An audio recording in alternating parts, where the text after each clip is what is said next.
into the second hold point at the 30 meter. One of the particular things we do here, besides verify all the systems are operating nominally, is we also do a propulsion system and hold repress of the tanks to put things back in the proper nominal pressures. So that allows us, if we have to do any additional maneuvers, we're within the range. Sometimes it's required, sometimes it isn't. But since we have the ability to do it, and if we need that, then this is the prime opportunity that we take advantage of the 250 meter hold point. So they'll undergo a series of checks, and then right when all these checks are done, as you were saying, they'll depart it and cross the keep-out sphere about 200 meters or so, an arbitrary line designed around International Space Station. Once they cross this 200-meter point, there's actually communication from Serena Aunen-Chancellor and Alexander Gerst from on board the International Space Station. They're inside the cupola, or will be very soon, inside the cupola module at the controls of the space station's robotic arm to actually capture Cygnus today. But once they cross the keep-out sphere, they do have the ability to issue an abort command if they do see anything go awry from the cupola windows. 7 bay windows have a great view of Cygnus as it's approaching. Now again, we're working towards that 250 meter hold point, now about 264 meters from station, still approaching slowly but surely, and the range rate is decreasing. Again, here we are in the Mission Control Center in Houston, Texas, the International Space Station Flight Control Room.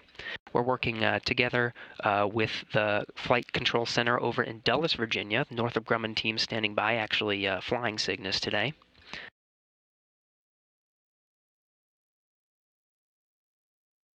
Zach Dwyer is the mission director over there, leading the teams that are undergoing some of the checks, as Chad was describing, to get us to capture at 4:20 a.m. Central Time to bring 7,400 pounds of cargo that are inside Cygnus on board the International Space Station. Here in the International Space Station Flight Control Center, Anthony Varya is the flight director today. He'll be leading the teams and working hand-in-hand with some of the teams in Dulles, Virginia. Next to him is Tamara York. She will be the Capcom, and you'll hear her voice as she speaks with Serena Aunen-Chancellor and Alexander Gerst aboard the International Space Station, filtering all the information from this control room to the 2 astronauts aboard. Tom Castleberry will be the visiting vehicle officer today. He is communicating directly with the flight controllers in Dulles, Virginia, and making sure that the vehicle is safe and ready to dock to the International Space Station.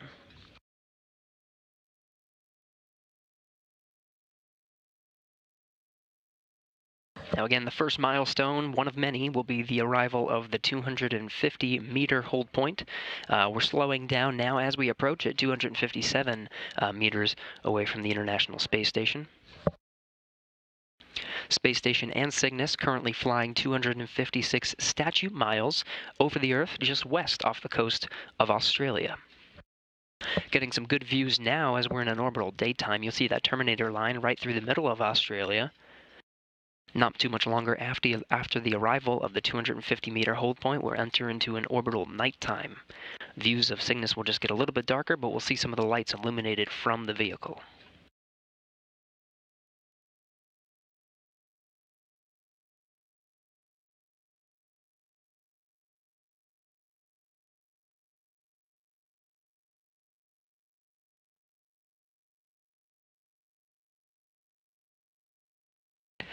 Here's a view of what's called the Cuckoo workstation. It's a workstation on board the International Space Station. One of the cameras actually pointing towards that workstation. This is the telemetry data that's actually being fed to the International Space Station now. Serena Aunen-Chancellor and Alexander Gerst viewing it and monitoring the approach before they go into the cupola and work the controls of the station's robotic arm for capture later this morning.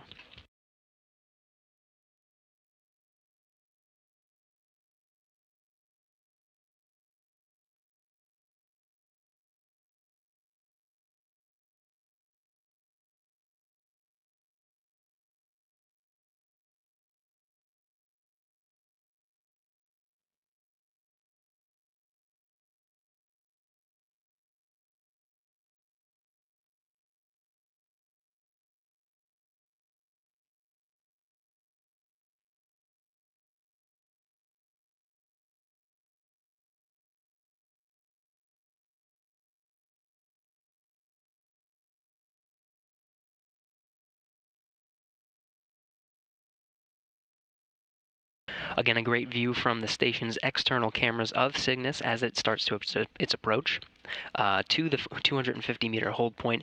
The range rate we're getting data now is decreasing slowly as expected to arrive at the 250-meter hold point. Again, once we get to that, it's called the hold point for a reason. At 250 meters, we'll maintain that altitude from station and do a series of checks before departing again.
Station Houston, confirm Cygnus 250-meter hold per step 2 in 1.102.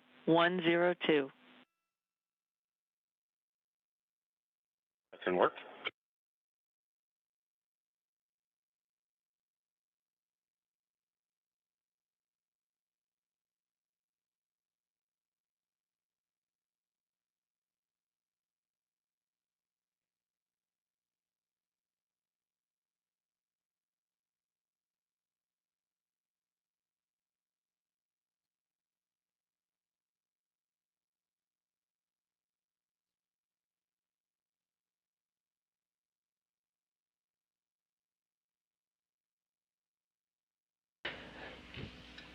So as you just heard, that was Tamara York, the Capcom here in the International Space Station Mission Control Center here in Houston, Texas, calling up to Serena Anand Chancellor and Alexander Gerst, confirming that Cygnus is now holding steady at 250 meters.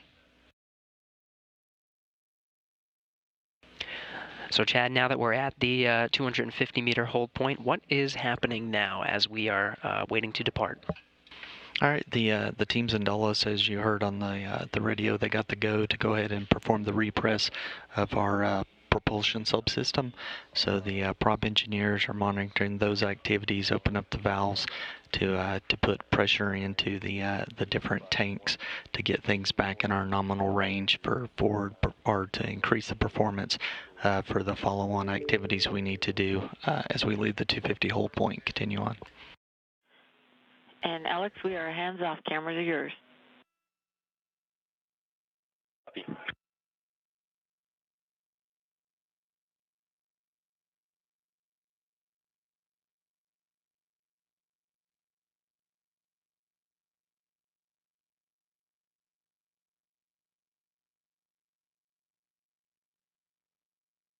Great views of Cygnus as it's holding at 250 meters now. A bit cloudy below, but we are actually about 252 statute miles, or at least the International Space Station is. And right below is the islands of Indonesia. You may be able to see some peeking out through the clouds there. But very soon you'll see the view of Cygnus gets slowly darker. We're crossing into the terminator line into an orbital darkness.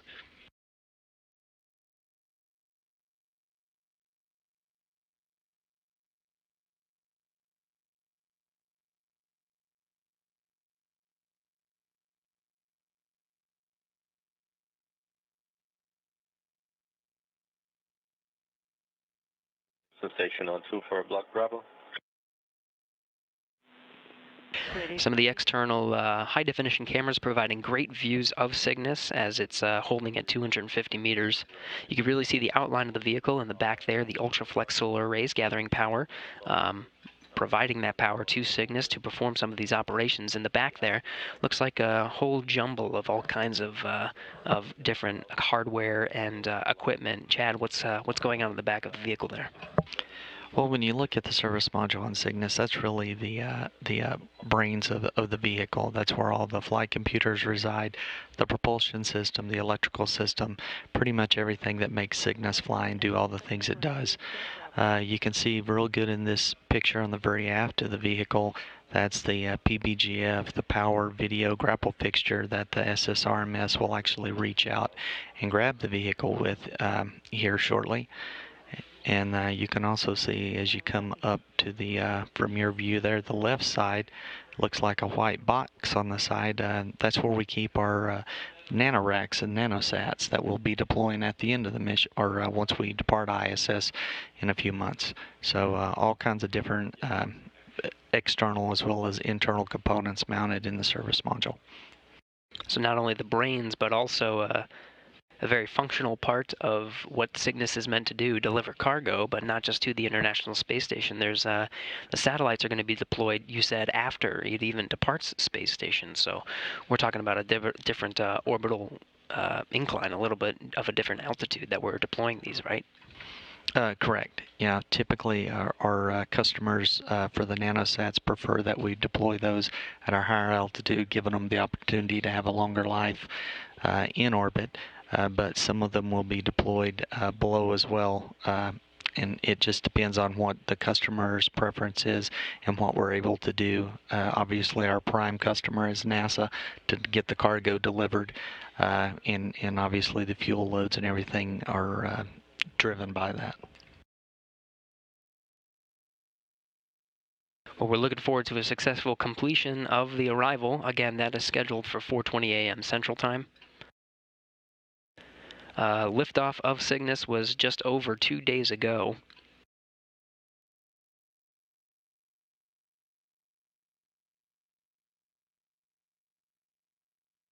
Here's a replay of that launch that happened just over 48 hours ago, 3:01 Central Time a.m. on Saturday.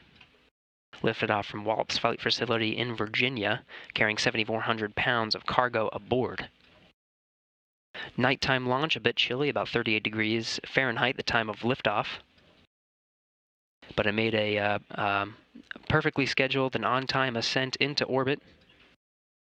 Took about 9 minutes of the two stages, the first liquid stage and then the second solid rocket motor stage to get into orbit.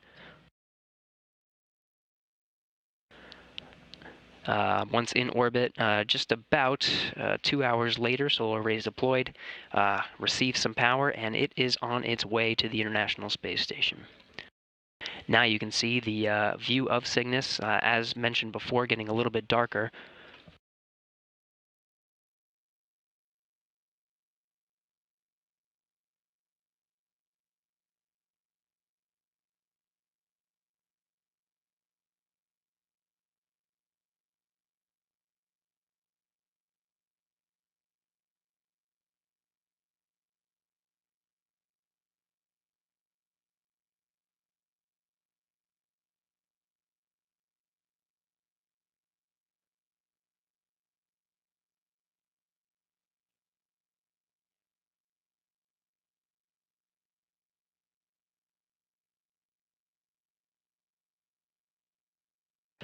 So again, this is a view of the Cuckoo workstation aboard the International Space Station. Serena Anand Chancellor and Alexander Gerst currently working capture operations today. This is the view that they're getting from the International Space Station.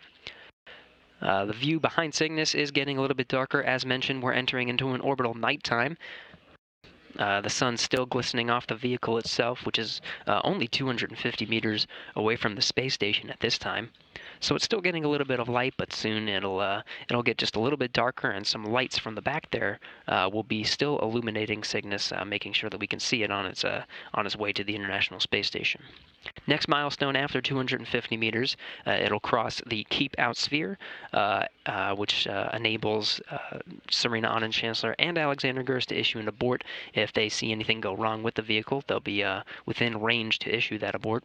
And then the next point will be the 30-meter hold arrival. That'll be the last milestone to make sure that they are all the systems are go before they actually get just a few meters away from the space station, give or take 10 to 12 meters. Just within the range of the space station's robotic arm that will actually reach out and capture the vehicle.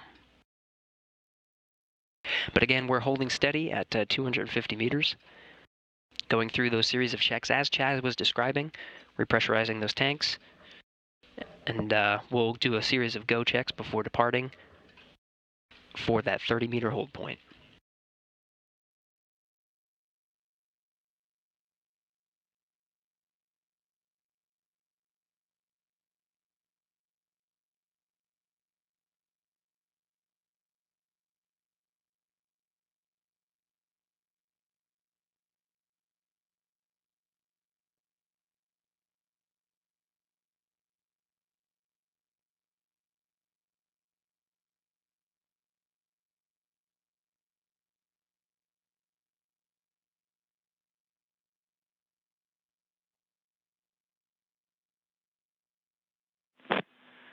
Station Houston, Cygnus and ISS are configured for approach inside the Keep Out sphere.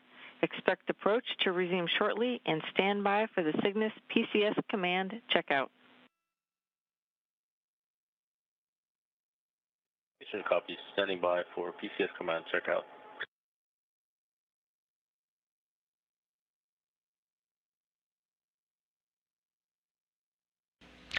So what you just heard was Tamara York. Again, that's her. She's here in the International Space Station Flight Control Room in Houston, Texas, Capcom for the day. She's gathering information from all the flight controllers here in the room and delivering the information to the two astronauts on board, Serena Aunen-Chancellor and Alexander Gerst.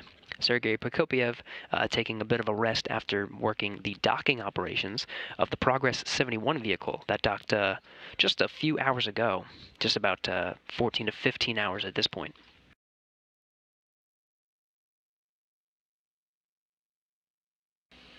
And we have confirmation that Cygnus has left the hold. You can see the vehicle itself just passing into an orbital nighttime as well.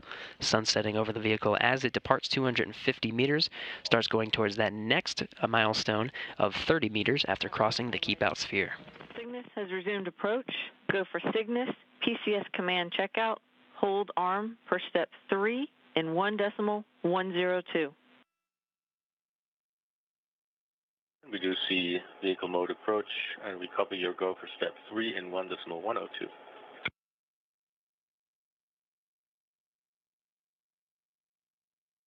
Alexander Gerst aboard the station, confirming a good readout from Tamara York, Capcom here in Mission Control Houston.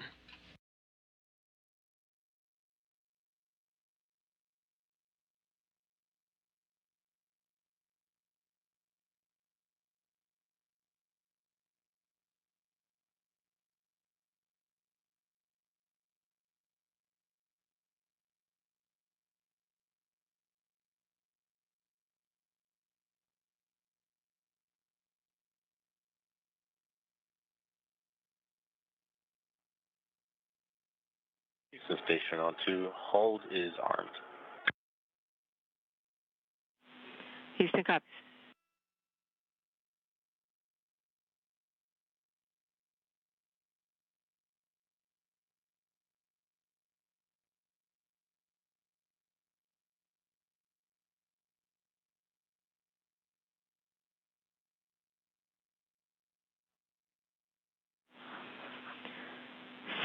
Station Houston, hold arm confirmed. Go for Cygnus, PCS command checkout, disarm per step 4 in 1.102. Step 4 in 1.102.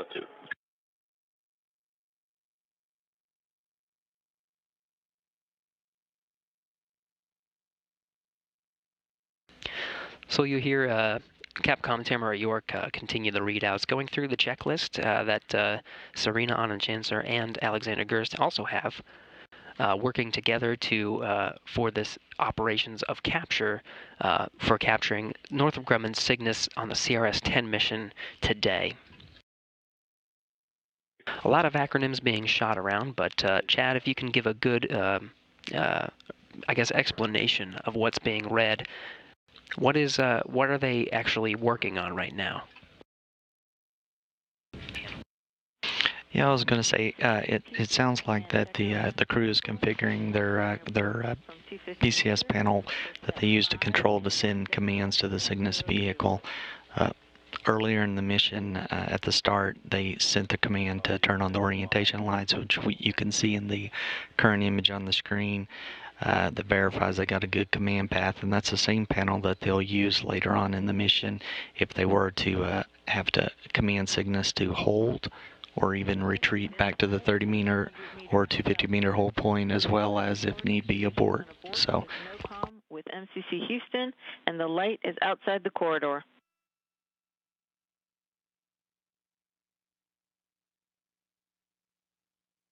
Some copies.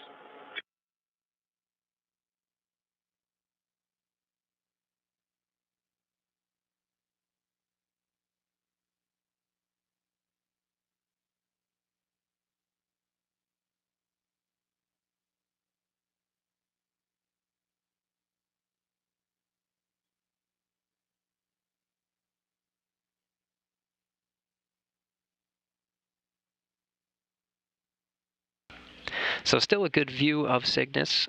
You were hearing Tamara York again, this Capcom reading commands, reading some of the steps to the two astronauts aboard. We were just talking about the panel that the astronauts have. The orientation lights, even in the dark, you can sort of see which way Cygnus is facing. It also helps the Cuckoo workstation to get a good view of it. What was just read off is they crossed the Keep Out sphere. They've prepared their panel and are issuing some of the first commands now that they're within range to the Cygnus.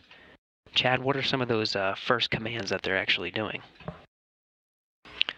Essentially, they're setting up everything, getting ready as the vehicle gets closer. So they're arming the system so that they've got the ability to send those commands as needed.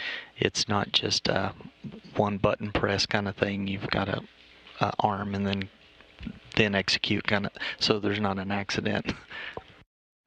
Makes sense. A lot of steps here. Got to make sure that you do it right.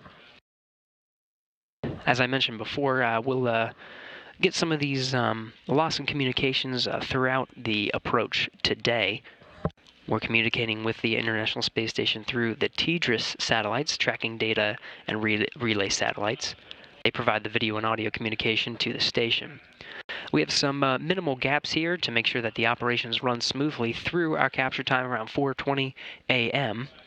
This will be a very short handover. We'll regain communications here shortly.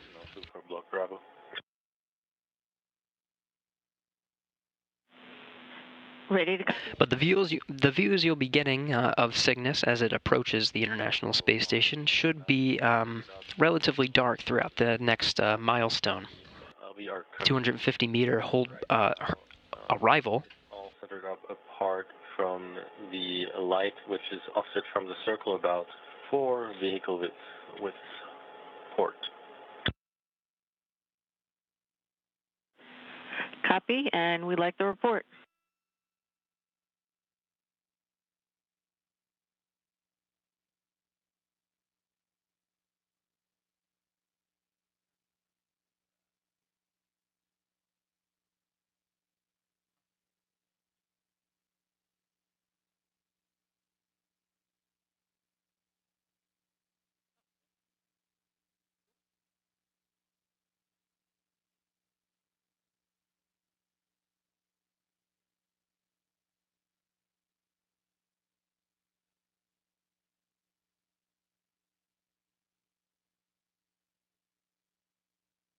So you were just hearing Alexander Gerst aboard the International Space Station read out some of what he was seeing.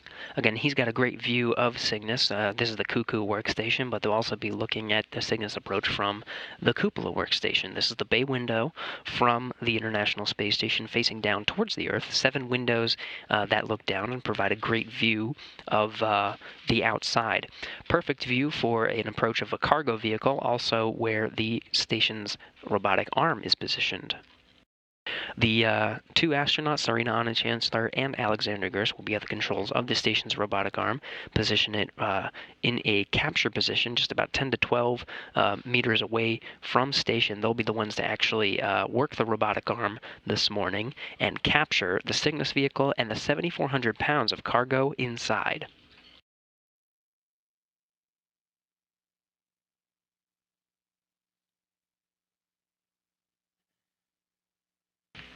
So again, we arrived at the 250-meter hold point in the daytime, departed sometime shortly before crossing it into an orbital nighttime. We should arrive at the 30-meter hold point still within an orbital darkness and get us in a good position for departing shortly after sunrise.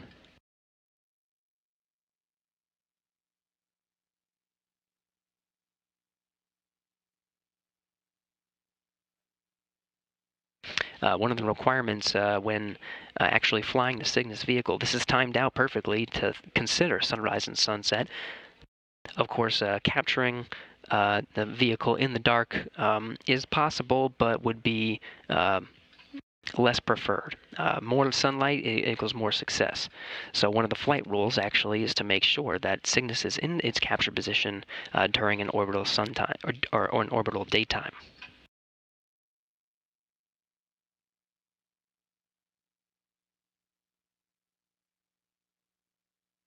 Lots of data here on the Cuckoo workstation. The ones to really pay attention to are on the right side of the screen. At the right, sort of towards the bottom of that list on the right side of the panel, you can see the data VV to ISS, primary and secondary. That's the distance of Cygnus from the vehicle, from the International Space Station vehicle.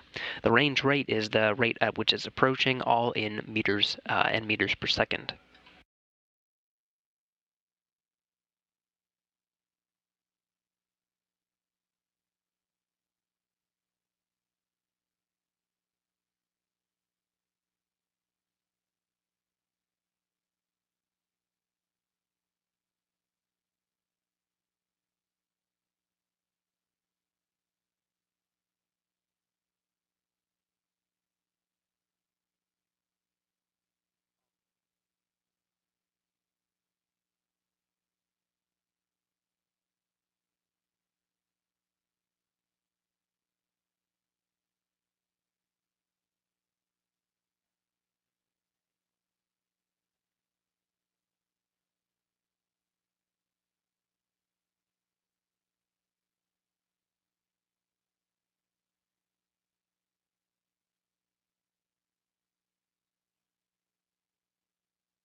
So again, Cygnus is a vehicle from Northrop Grumman about to approach the International Space Station of NASA. The two are working hand in hand using some of the communications that you see here on their telemetry that are being fed to each other via what's called the C2V2. Now, Chad, what is the C2V2 and how are we getting this data? The C2V2 is a new comm system that this is our actual second flight using, with the previous being the NG-9 mission. And again, we're real pleased with the success and how the actual C2V2 performed over this time. It provides the intercommunication and command pass between the vehicle and the ISS versus having to relay through the TDRA satellite you were talking about before. It gives us basically the direct line of sight type connection with the ISS. Which is important whenever you need to send abort commands or anything along those perspective from the crew, being able to react real time. But we've coming into to the rendezvous corridor. We were initially on the relative GPS, and around the 500-meter point, we transitioned over to our external sensors, the LiDAR and TRIDARs. That's basically what we use to take us the rest of the way into the actual capture point. And again, we've got multiple where you've got a primary, secondary, and tertiary type system. So you're always got that level of redundancy built in, and the Cygnus vehicle itself is very robust and from that perspective, from those sensors all the way down to the flight computer. So definitely a robust vehicle, and to be able to perform the job it needs to operate in the human spaceflight world. That's how we do it, right? Backups on backups. Exactly. Make sure that we have a successful mission for here today. Again, looking for a capture time less than an hour from now, as the Cygnus vehicle is 85 meters away from the International Space Station, approaching at a rate of 0.1 meters per second.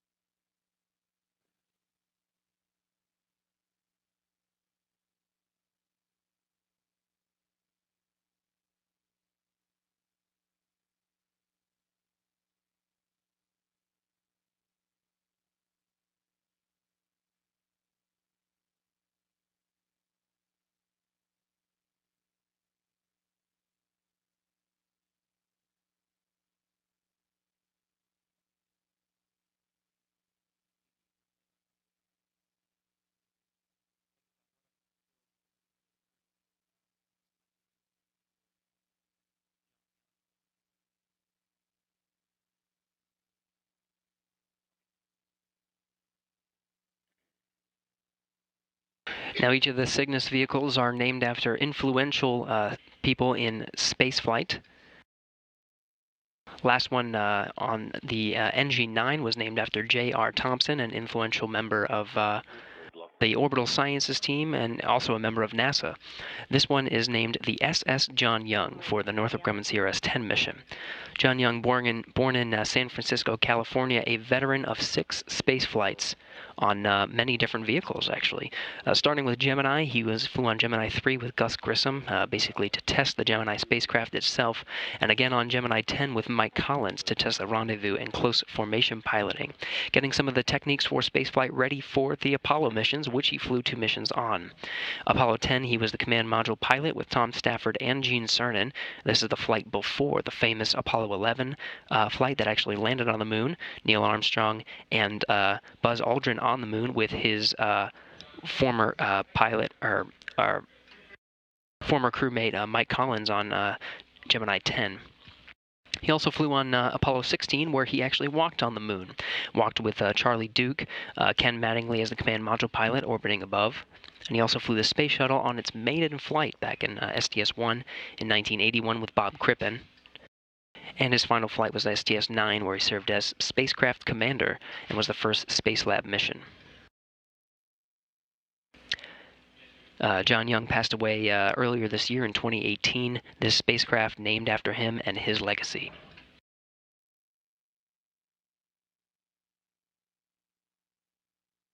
In the meantime, Cygnus still approaching the International Space Station, slowing down a little bit on its approach. Now just under 70 meters away from the space station. That next holding point is at 30 meters.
So again, Cygnus lifted off from Wallops Flight Facility in Virginia on top of an Antares rocket. On top is 7,400 pounds of cargo. This includes many different things, including hardware and fuel, food, but also 2,300 pounds of experiments. This includes a few facilities and experiments from many different disciplines. One facility is called Refabricator. This is a 3D printing technology. It demonstrates the first integrated 3D printing and recycling technology on board the International Space Station. It actually recycles waste plastic materials into high-quality 3D printer filament, providing potential for sustainable fabrication, repair, and recycling capabilities on long-duration missions.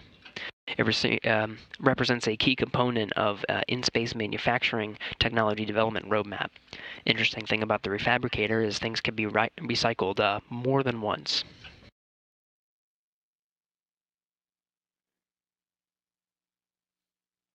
Not only do they study different materials and other biological science, physical science, but they also study a decent amount of themselves. One study is called the effect of long-duration hypogravity on the perception of self-motion. It's called Vection. This study aims to determine what, or at least to what extent, an astronaut's ability to visually interpret motion, orientation, and distance may be disrupted in a microgravity environment, and how it may adapt, and also how it may be changed upon returning to Earth. Multiple experimental time points in flight and upon return to Earth allows for the adaptation and recovery process to be investigated.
Lots of other experiments on board Cygnus as it approaches the International Space Station, just under 50 meters at this point. Again, we're going towards that 30-meter hold point.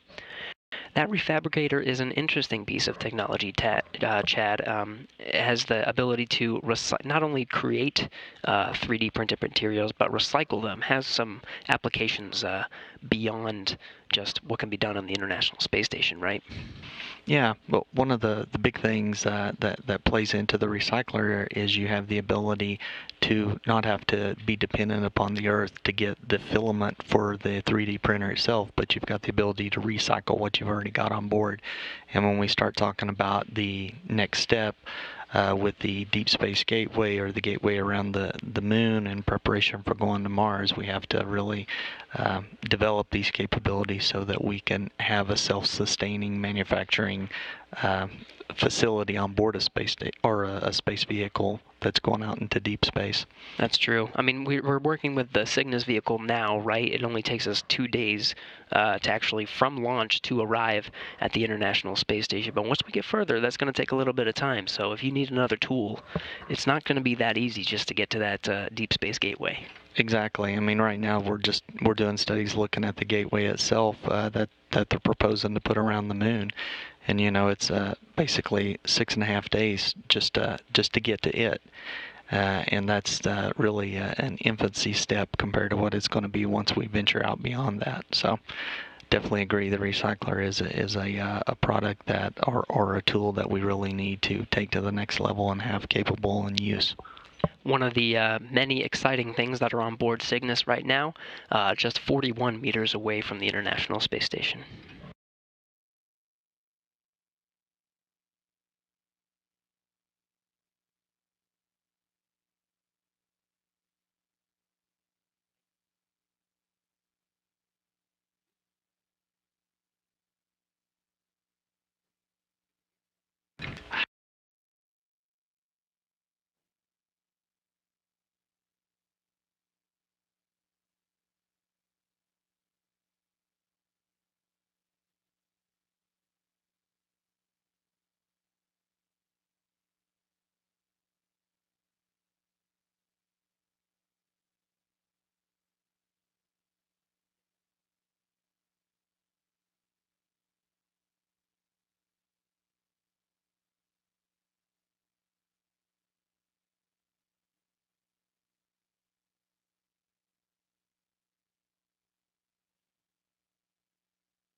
You can see the rate slowing down slowly. We're 35 meters away from the space station at this point, going towards that 30-meter holding point.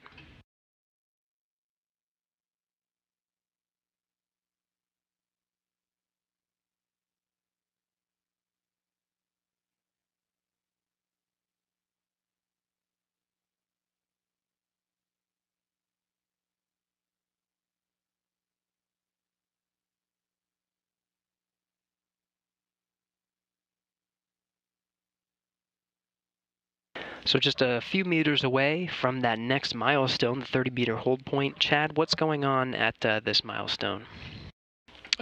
Basically, once we get to the 30-meter hold point, we've got a relative zero velocity. At that point, we'll go ahead and the crew has the options. They want to turn off the orientation lights. Their call on that, as well as our crew, our mission control center in Dulles, will go ahead and perform state of health checks of the vehicle. It's basically our stopping point to verify everything is in the green, everything looks good before we go ahead and give the final go ahead and final call for clearing from the 30-meter hold and taking it on into basically the capture point. Very important milestone, as that capture time, we're looking for 4:20 a.m. Central Time, just after sunrise, or at least an orbital sunrise. Still be dark here in Houston. Correct.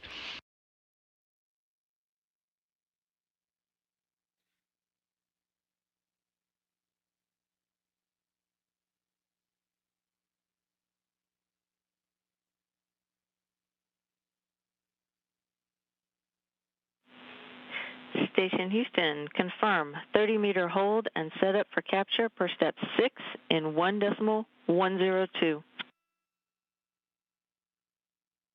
Copies, we do see VV mode hold, and we are working step 6.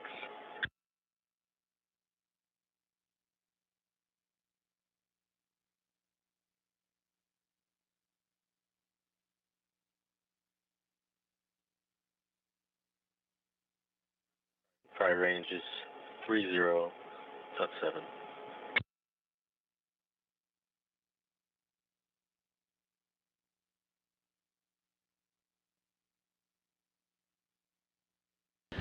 So you just heard from here in Mission Control Houston, Cygnus has arrived at the 30-meter holding point successfully. As Chad mentioned, the vehicle will undergo a series of checks. The crew actually will have some interaction with it as well. This milestone comes at the end of an orbital nighttime. Very slowly, you'll start seeing Cygnus start to be illuminated, as well as the Earth behind it.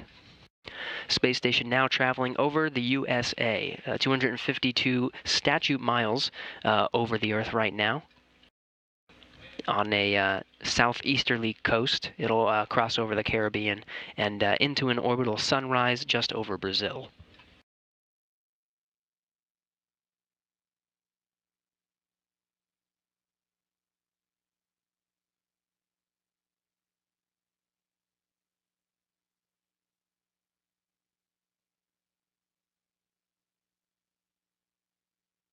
During this 30-meter hold, of course, series of checks undergoing, but also a go, no-go for departure. All of the flight controllers just making sure that at their end, or from their perspective, that Cygnus is okay to continue to approach the International Space Station. Again, this is a very important milestone, as the very next one will be the arrival at the capture point, just a few meters away from the International Space Station, ready to reach out with the station's robotic arm and capture the 2,400 pounds of cargo inside.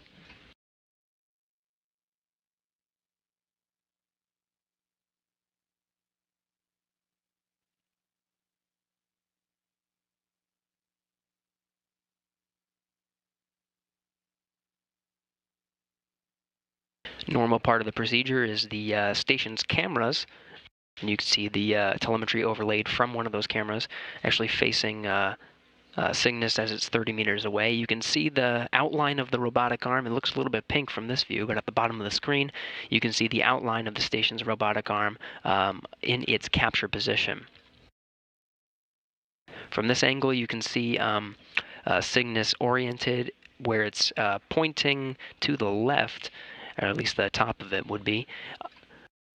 The point that The station's robotic arm captures Cygnus is at the back of the vehicle, as Chad was describing earlier at the point of the service module, or the service end of the Cygnus.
As we're waiting for the OK to depart the 30 meters, again, you'll hear that from Tamara York, the Capcom here in Mission Control Houston today. Lots of other things on board Cygnus, not only experiments, but some hardware as well, including some new laptops. The station runs on about 100 laptops, give or take, and these new laptops will replace previous generation computers used aboard the station. Also some water storage system tanks, some urine processor assemblies, as well as a few other spare parts. Chad, I think they also have some ice cream going aboard. Yeah, in one of the pullers we have in our active cargo, I believe there's some ice cream as well as some tea heading up to give them a little bit more eager opportunity to get the hatch open today. All the more reason for an on-time capture at 4:20 a.m. Central Time.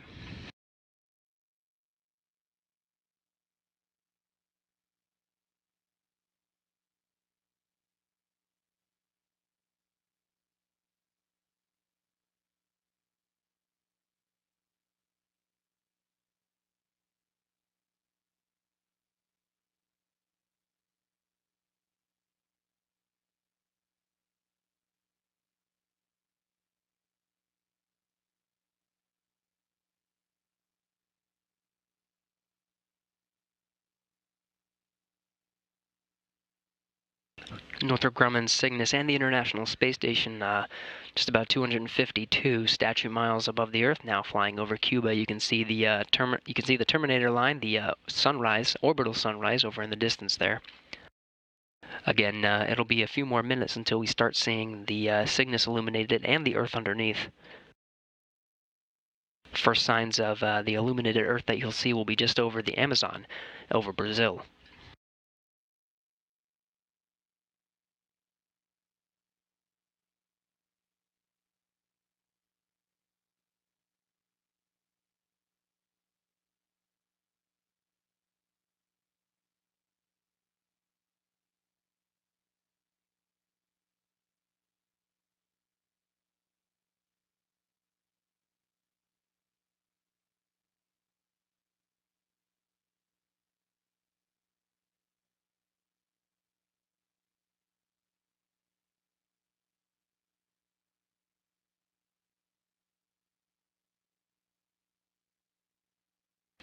And here we go, the Cygnus and International Space Station starting to be illuminated.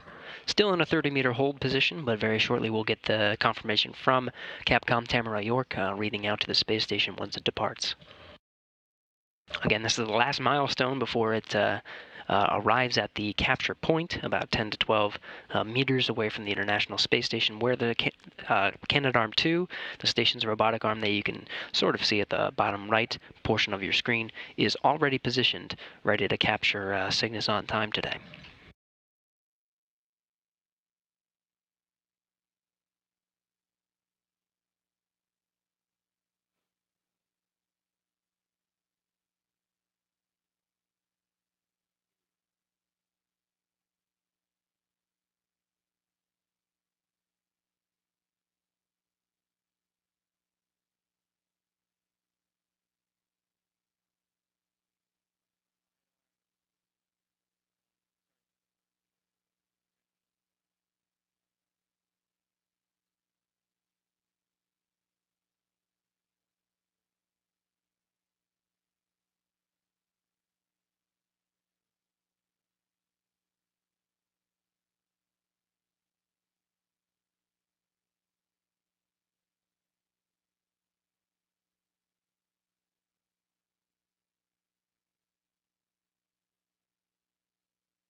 Daytona and Earth starting to come into view. The International Space Station 253 statute miles above the Amazon over Brazil.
Great view of Cygnus holding at 30 meters. Still in a hold position, just a few more boxes to check before we depart. Again, this is the last milestone before the capture point arrival, just about 10 or 12 meters away from the space station. Serena Anand Chancellor and Alexander Gerst on board the International Space Station going through some of these final checks before departure. They will be at the controls of the station's robotic arm today for capture at 4:20 a.m. Central Time.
We're in what's called joint operations right now, as we hold at 30 meters. Here in Mission Control Houston, teams working from the space station side of things, and in Northrop Grumman's Flight Control Center over in Dulles, Virginia. Mission Director Zach Dwyer leading the teams over there. These teams working together, of course, through the visiting vehicle officer Tom Castleberry here in Mission Control Houston. As we head towards the final steps of capturing the Cygnus vehicle on the CRS-10 mission this morning. Step 3 is complete. Crew is ready for Cygnus approach to capture point. We copy, Alex.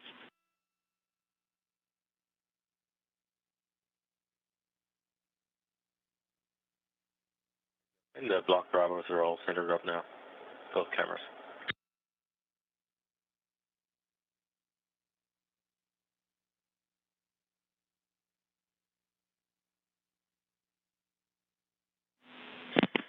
Cygnus is ready to proceed to the capture point. Expect approach to resume shortly.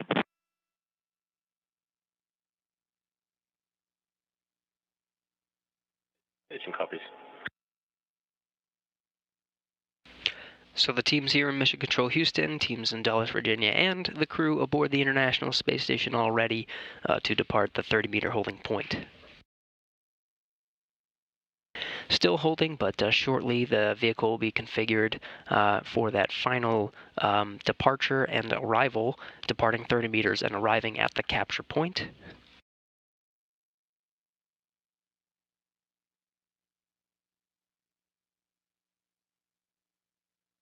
Should be occurring here shortly.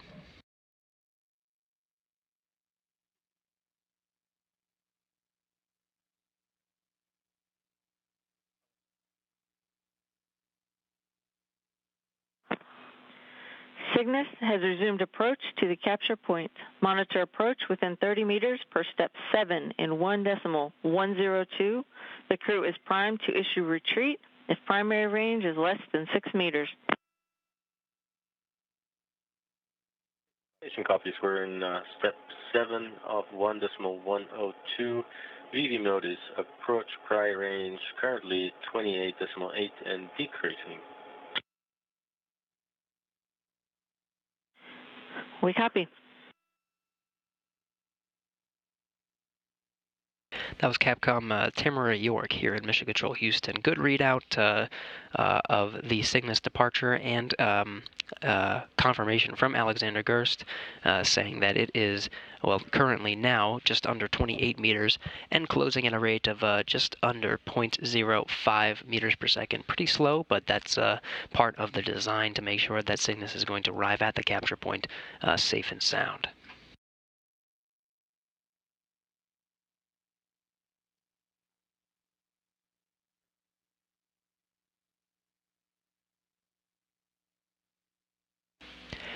So this is the home stretch for Cygnus, arriving at the capture point. Once it does, and it is captured, there's a couple more steps to make sure Cygnus is ready to be berthed to the International Space Station. Chad, what's the story there? What's happening to Cygnus once it's captured? Essentially, once we're grappled with the CAN-2 arm, we'll start going through configuring the vehicle, shutting down the GNC systems that are no longer needed because they're a big draw on the power.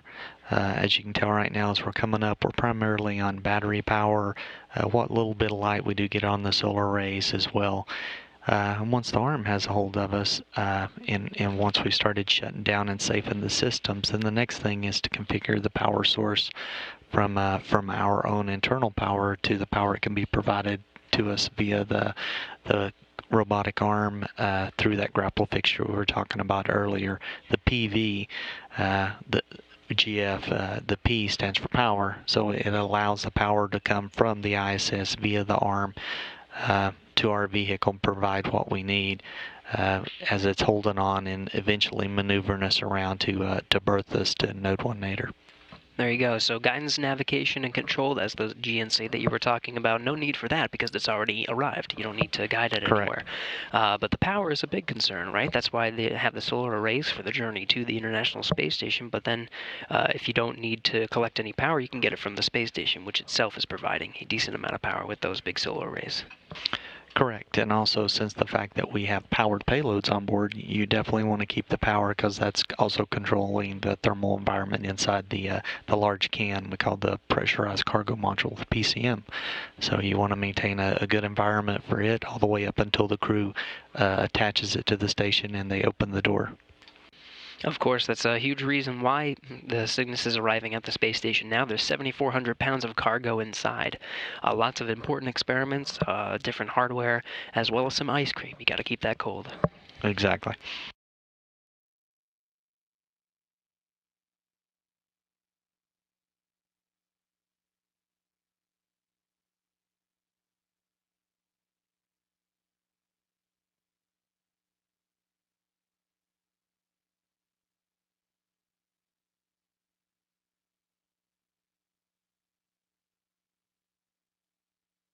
Cygnus making a good approach. You can see it coming into the view that's positioned in front of the Canadarm2. That robotic arm will be the one capturing the vehicle today. At the controls is Serena Aumann, Chancellor of NASA, and Commander Alexander Gerst of the European Space Agency. What you're seeing behind Cygnus now is the Earth, the South Atlantic Ocean International Space Station, flying 259 statute miles over the South Atlantic Ocean just east off the coast of Uruguay.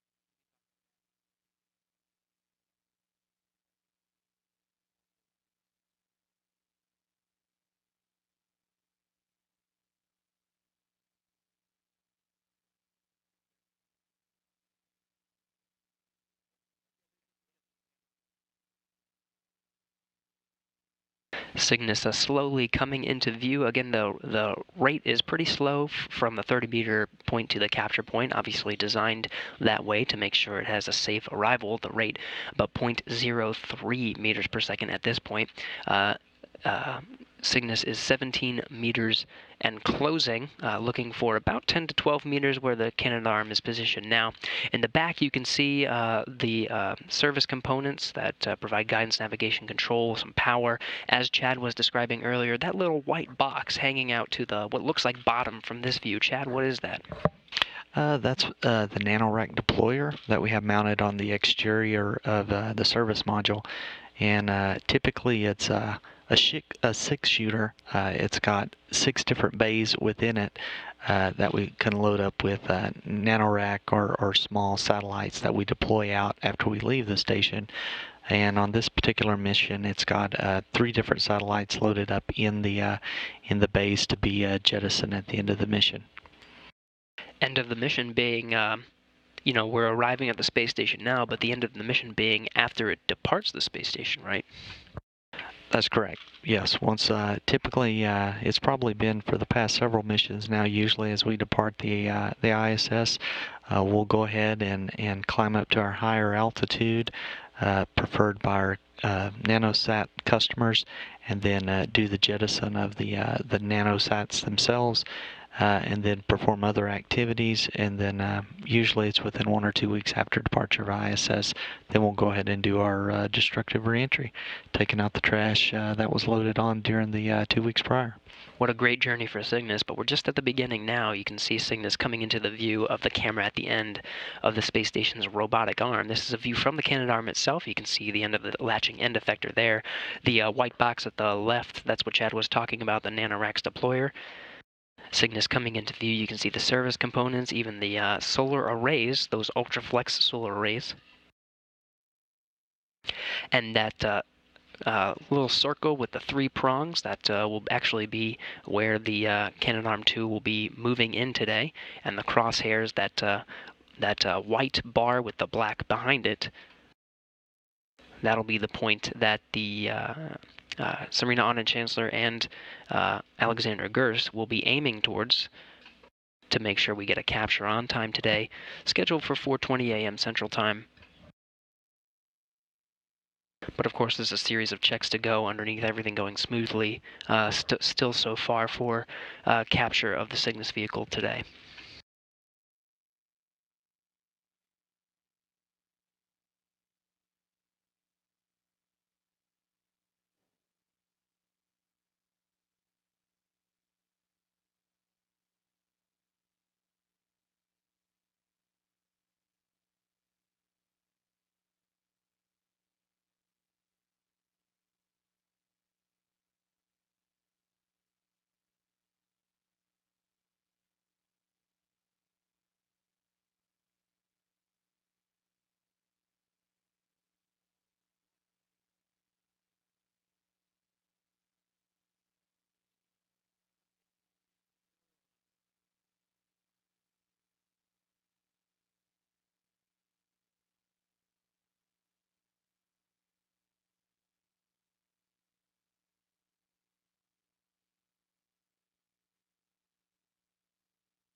Rate slowing down to pretty much 0 at this point, just a few more boxes to check before we have official confirmation of the capture point arrival.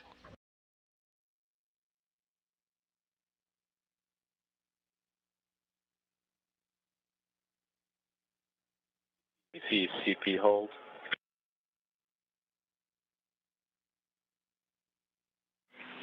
And Alex, to confirm, that was you confirmed capture point hold per step 8 in 1.102? Negative, that was just me reporting the VV mode. We will work on the confirmation in step 8 and report back to you. Copy.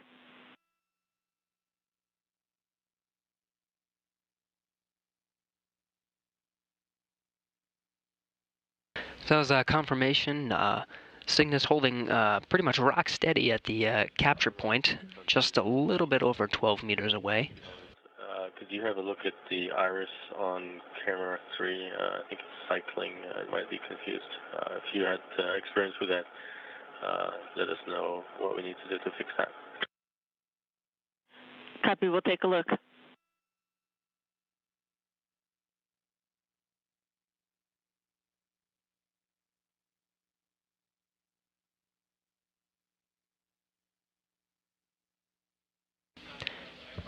Now that Cygnus is holding right at the capture point, now the teams are just going a final go, no go. The iris cycling from the ground.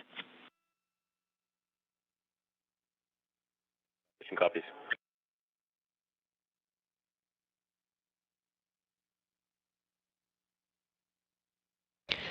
This final go, no go will be the final steps to make sure that all systems are go and the crew can actually take the controls of the Canadarm2, put it into a mode where it will start moving in closer to where Cygnus is positioned. It's Cygnus's job now to just hold steady as the Serena Autumn Chancellor and Alexander Gerst take the controls of the Canadarm2 and move it in to capture the vehicle today. We see good iris now on monitor 1, camera 3, and capture conditions are confirmed and crew is ready for Cygnus capture for step 8. Stand by for capture. Standing by.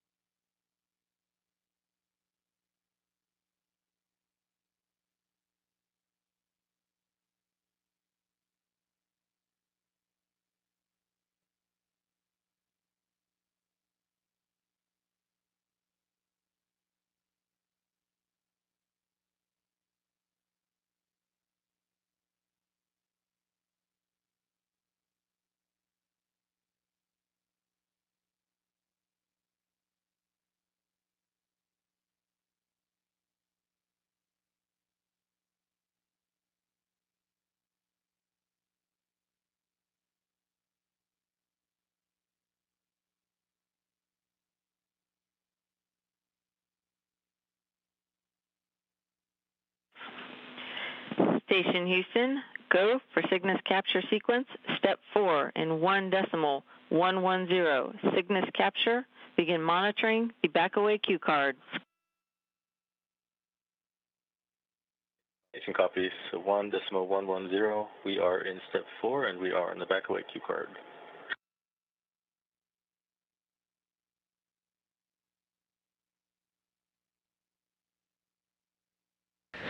Teams here in Mission Control, Houston, and of course in Dulles and all around the world doing the checks. We are go for capture. Good readout to the crew aboard the International Space Station, Serena and Anand Chancellor and Alexander Gerst. All of the milestones complete. Last step is the capture itself. The crew on board will be configuring the station's robotic arm at this time to start moving in to capture. Time is 4:20 a.m. Central Time now, just a few more minutes. And we'll start seeing the arm moving in and get an on-time capture today.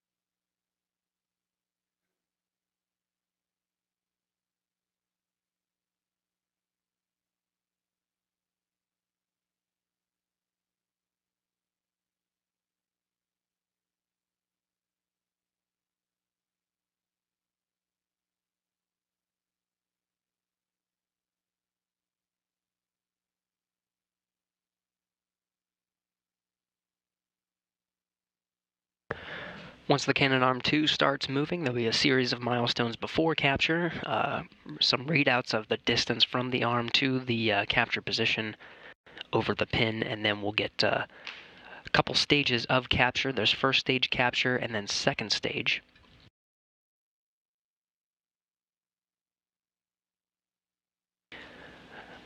Cygnus will be officially captured after that second stage, and all the snares are closed and ready and locked.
Okay, and confirmation the arm is in motion.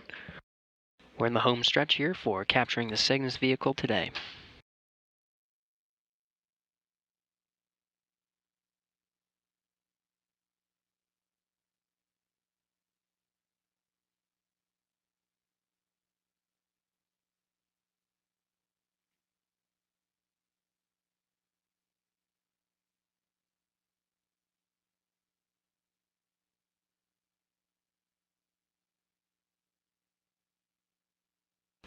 Okay, Cygnus is now in free drift, configured for capture.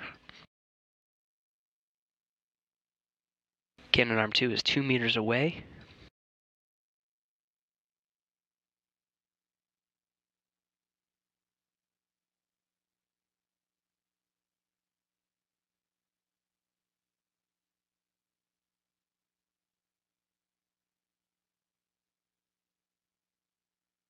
One meter away from capture. Again, there's going to be 2 stages.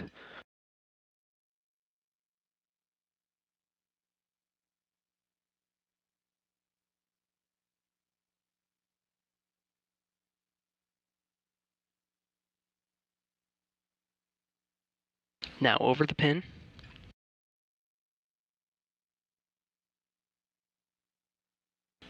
Trigger. Snares are closed.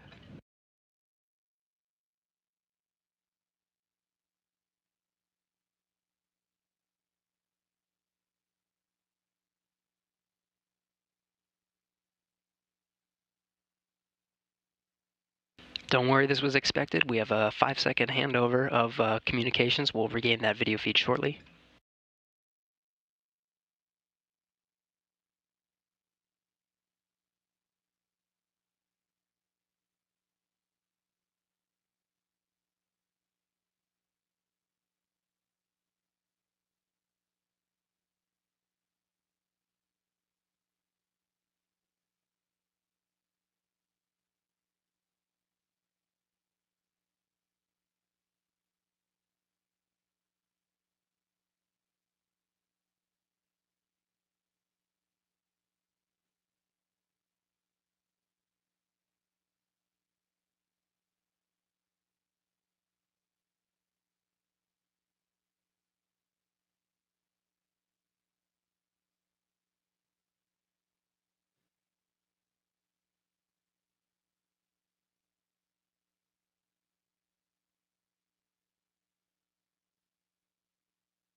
And regaining some of those communications, everything's still looking good, waiting for confirmation of that final stage of capture.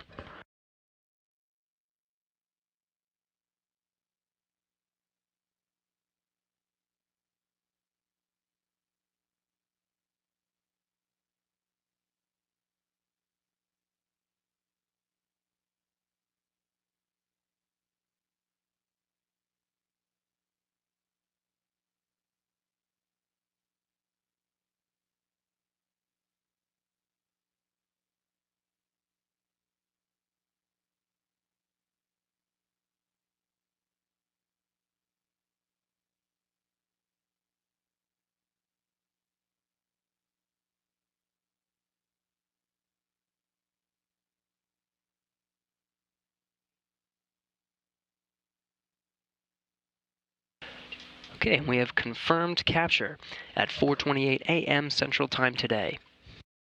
Now 4:29 should hear the confirmed call from here in Mission Control Houston.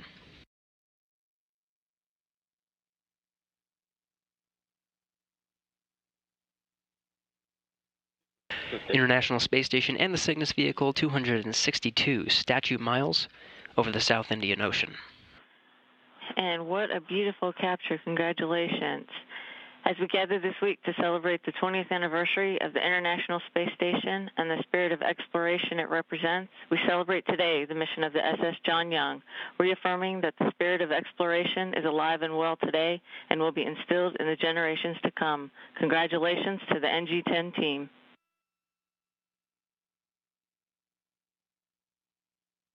Houston Station on 2. The International Space Station would also like to welcome the SS John Young on board. Many, many thanks to the multiple people and engineers on the ground who helped execute this flawless portion of the mission. Cygnus has not only brought us very important cargo for station operations, but also critical science on multiple fronts, including tissue on a chip and protein crystal growth, which could help find a cure for Parkinson's disease. To John Young's family, and especially Susie, the Expedition 57 crew is proud to have the SS John Young with us on orbit. John flew on multiple vehicles from Gemini to Apollo and the Space Shuttle, and now he is finally flying a long-duration mission on the International Space Station. It is our honor, and we want to thank you for sharing a part of him with us today.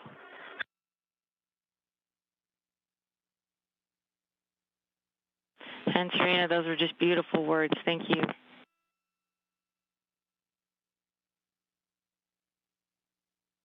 Thank you, Houston, and thanks to all our trainers, especially Linda and Mike, for fantastic training to get us to this point.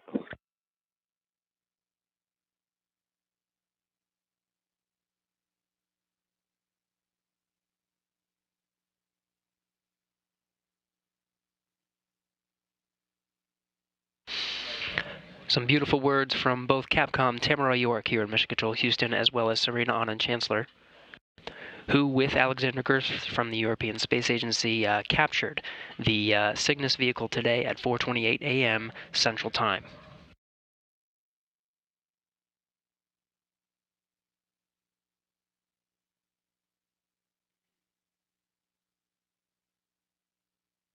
Again, captured time today was 4:28 a.m. Central Time, the International Space Station, and the Cygnus vehicle, 262 statute miles over the Indian Ocean.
So once again, after lifting off from the Wallops Flight Facility in Virginia on top of an Antares rocket just 2 days ago at 3:01 a.m. Central Time, the Cygnus vehicle made a 2-day journey to be captured at the International Space Station by Serena Anand Chancellor and Alexander Gerst at the controls of the station's robotic arm at 4:28 a.m. Central Time today.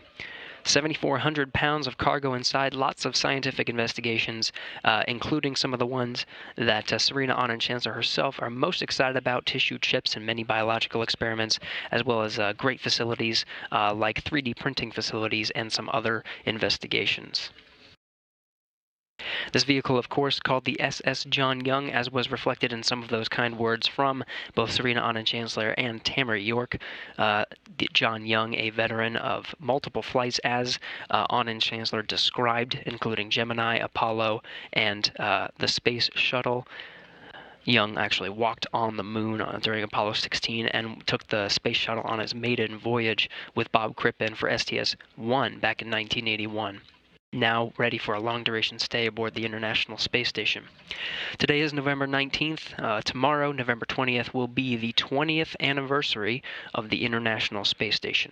The first element of the space station, the FGB, translated from Russian to the Functional Cargo Block, also called Zarya or Sunrise, made its voyage to space, parking 250 meters or 250 miles above the Earth after launching aboard a Proton rocket from the Baikonur Cosmodrome in Kazakhstan. That was 20 years ago. Now we have a orbiting complex the size of a 6-bedroom house with hundreds of experiments being conducted every 6 months.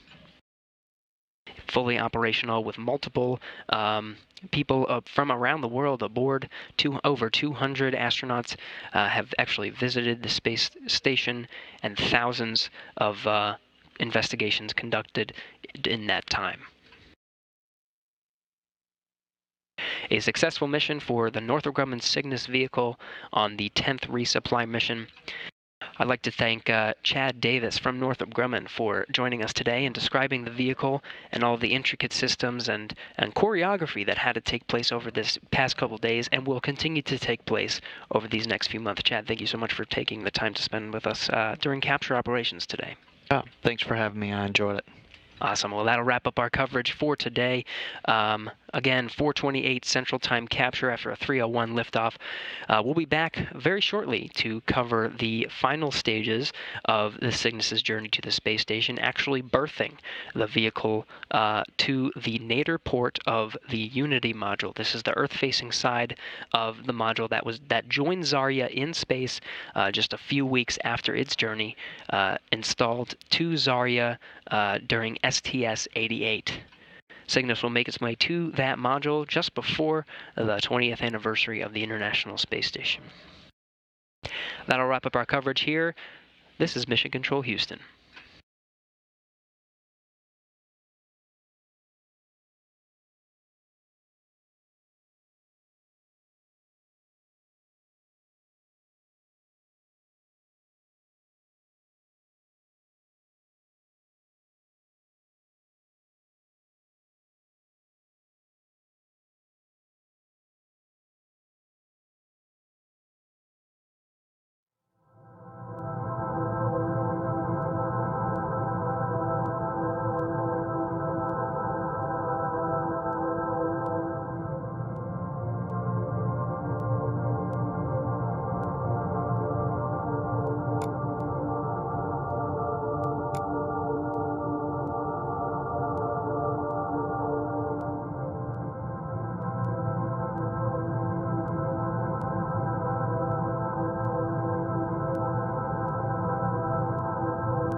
Hey, you're watching NASA TV, on the air and online every day, on this planet and beyond.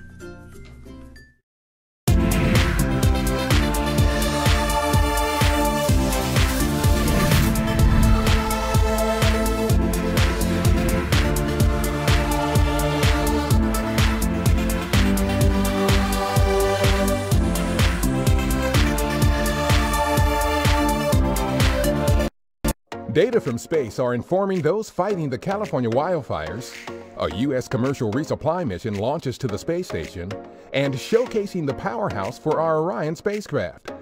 A few of the stories to tell you about this week at NASA.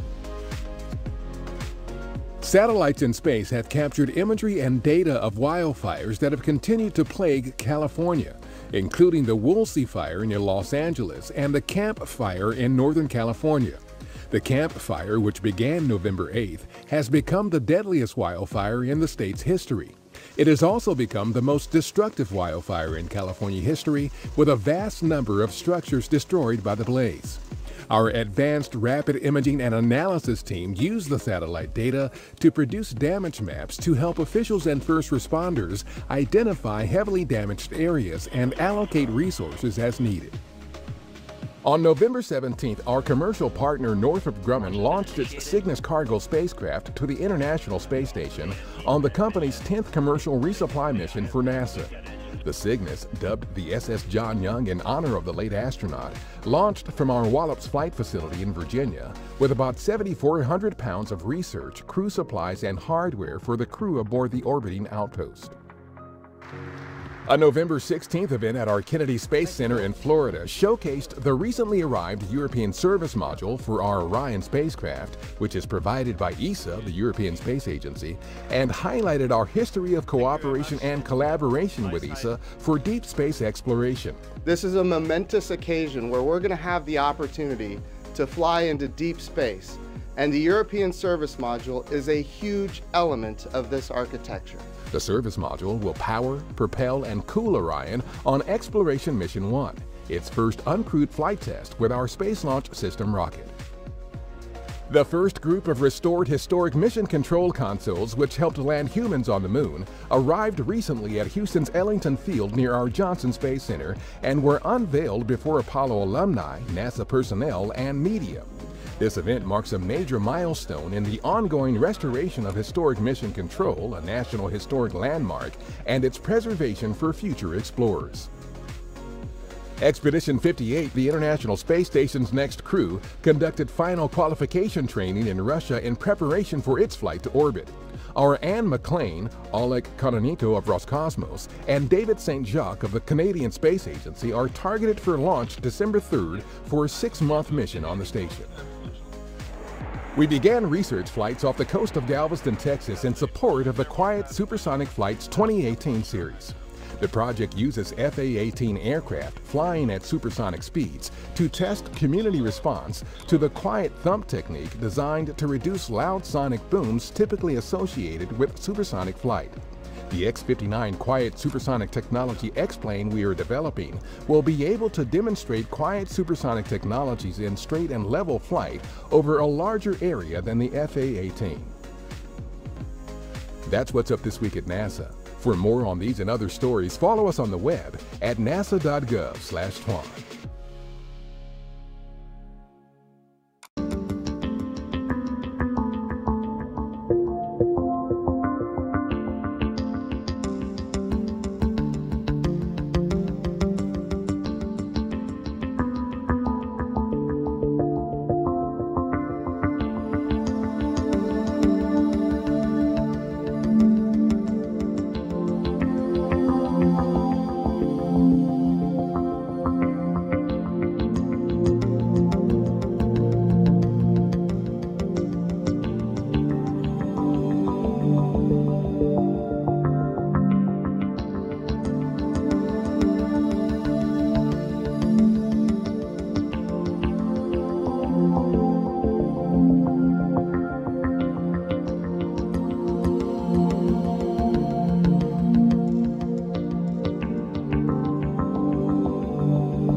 Station, this is Houston. Are you ready for the event? Houston Station, I am ready for the event. University Prep Charter High School, this is Mission Control Houston. Please call station for a voice check. Station, this is University Prep Charter High School. How do you hear me? University Prep Charter High School, I have you loud and clear. Welcome to the International Space Station. Thank you. Good morning, Dr. Anand Chancellor. My name is Mr. Shrafano. I'm a special education mathematics teacher here at University Prep Charter High School in the Bronx. Welcome to our school and welcome to the greatest borough of New York City. Our students have been grappling with the possibilities of colonizing Mars, and they have some questions for you to aid their research and potentially draw some conclusions. Nick, thanks so much. I definitely want to give a shout out from my previous expedition crewmate, Ricky Arnold, and his daughter, Carrie. They want me to tell you hello, and Ricky just returned to Earth not that long ago, and also says greetings. Ready for that first question. Why have the Moon and Mars been a primary focus for NASA as our next goal in space exploration? Well, I'll tell you, I honestly see these parts of space exploration as stepping stones, starting, of course, here at the International Space Station, and then on to the Moon and to Mars. And the way you got to think about it is, you know, Mars is an awfully long way off. And so what we've been doing here in low Earth orbit certainly is developing new technologies to make sure that we can sustain ourselves on board a space station for long periods of time. The next step after that would be to try and get to the Moon, a place that's not too far away from Earth, where we can continue to test these technologies and even develop a lunar habitat where people can live and work for even longer periods of time. And then after that, once that is established and we're pretty sure about the direction we're headed, then when we know the engineering is sound, we head off for Mars. So I really look at the Moon as almost a practice ground, and it is much more than that for sure. But it is a tremendous place that is very close to Earth, where we can continue to develop robust technologies for us to even get to Mars. Because even every day on board the space station, things break. Technology that we think might work maybe only lasts a couple months, and we've got to revamp and figure out how to make things work better. What role will commercial partners play in the exploration of the Moon and Mars? So it's important to know that right now, NASA works very tightly with its commercial partners. We have commercial cargo vehicles coming up and down all the time. In fact, we've got the Northrop Grumman vehicle that is slated for launch tomorrow. We just released an HTV cargo vehicle not that long ago. Many companies have been working with us every day to help bring cargo safely to and from the station. And very soon, we're going to be bringing people to and from the space station with some of our commercial partners. And I think a lot of folks believe that we work completely separately, but that's not the case. We've got thousands of folks at NASA and thousands of folks at those companies working together to make sure things go well. And I foresee those partnerships continuing as we go to the Moon and Mars. There's not going to be one agency across the planet that is going to be able to make this journey alone. We do it in partnership. So I really foresee our country working with multiple other countries as well as multiple companies, both nationally and internationally, to make that mission successful. What type of experiments are you conducting on the International Space Station that could help send humans deeper into space? So I think some of the biggest things we do on a daily basis here is really creation of water. So, and what I mean by that is we don't fly all the water that we use up here in the space station. We reclaim as much water from our own station atmosphere, and we even recycle our own urine to create water for the next day's coffee. So just technology like that is extremely important when you think about long duration or expedition class missions, because water is the key to life. What about food? Well, right now we're growing vegetables here on the space station. We're growing some kale and some lettuce. And it's a little different up here because water acts differently due to surface tension forces. So we're learning right now the best way for plants to grow, the best way to water. What sort of nutrients do we need? Do we need soil, or can we use other nutrients for the plants to grow, and we're doing it on a small scale up here, but we've already proven that we can successfully grow crops.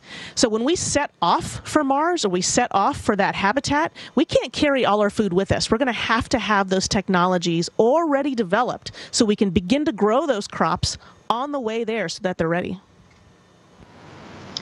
Being that astronauts on the International Space Station are from various countries, how do language barriers play a role in the operations of the station? Yeah, it's funny. So we actually don't see language as a barrier up here. Now, all of us, we get training in the Russian language, and our Russian cosmonauts get training in the English language, and we go back and forth. In fact, if you were to come up to the space station and just listen to one of our daily conversations, you would hear us go back and forth. And very often, I will talk to Sergei in Russian, and he will answer me in English. And sometimes our sentences are mixed, kind of a Wranglish, if you will. And we kind of see it as an advantage or a benefit, because sometimes the words are better in the Russian language than they are in the English language, and we choose to use those. And so it's a lot of fun because it also gives us a better opportunity to discuss important things like family and our loved ones at home with our counterparts. So I think if you talk to most astronauts, we really don't see that as a barrier at all. It makes our lives more fun up here. How has your training as a medical doctor helped you and the crew on the International Space Station? So certainly, as a doctor, I'm prepared to handle any sort of medical event should that arise. Honestly, where I felt it's come more into play is by looking at a lot of the science up here. And the number one science experiment that's going on up here is yours truly and my other crewmates, Alex and Sergei. So really studying the human body and what happens to the human body in space is fascinating, because once we get up here, the moment we get into microgravity, we have this massive fluid shift that occurs, and our heads and our faces look a little puffier than they do on the ground. Believe it or not, our bones and our muscles begin to break down almost immediately, and we have to actively work to counter that every day.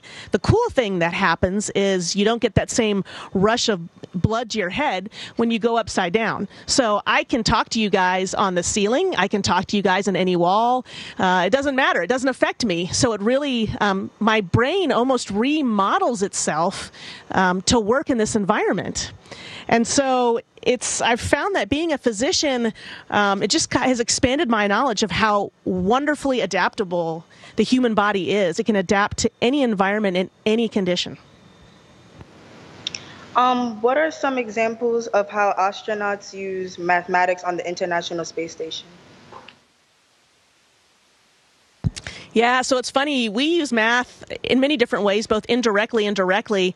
Something as simple as, the other day, Alex, my crewmate, and I, we were looking at some medical devices and actually calculating the volume in the tube to figure out how much fluid could be held, because fluids do act differently up here in microgravity. So we use mathematics for that. And if you look at the station itself, orbital mechanics is mathematics. The way our robot arm maneuvers, the way the joint angles are calculated, that's all mathematics. So mathematics is really the key of life to the space station. And a lot of times we don't see it directly as the astronaut, but it keeps all of these systems running up here. How does the International Space Station replenish its supply of water and oxygen? Yeah, so water itself, we kind of like I talked about, we have a water recovery system where we reclaim everything from the atmosphere. And so even from our urine that we turn into tomorrow's coffee, sweat, the condensate from my breath, all that is reclaimed from the system.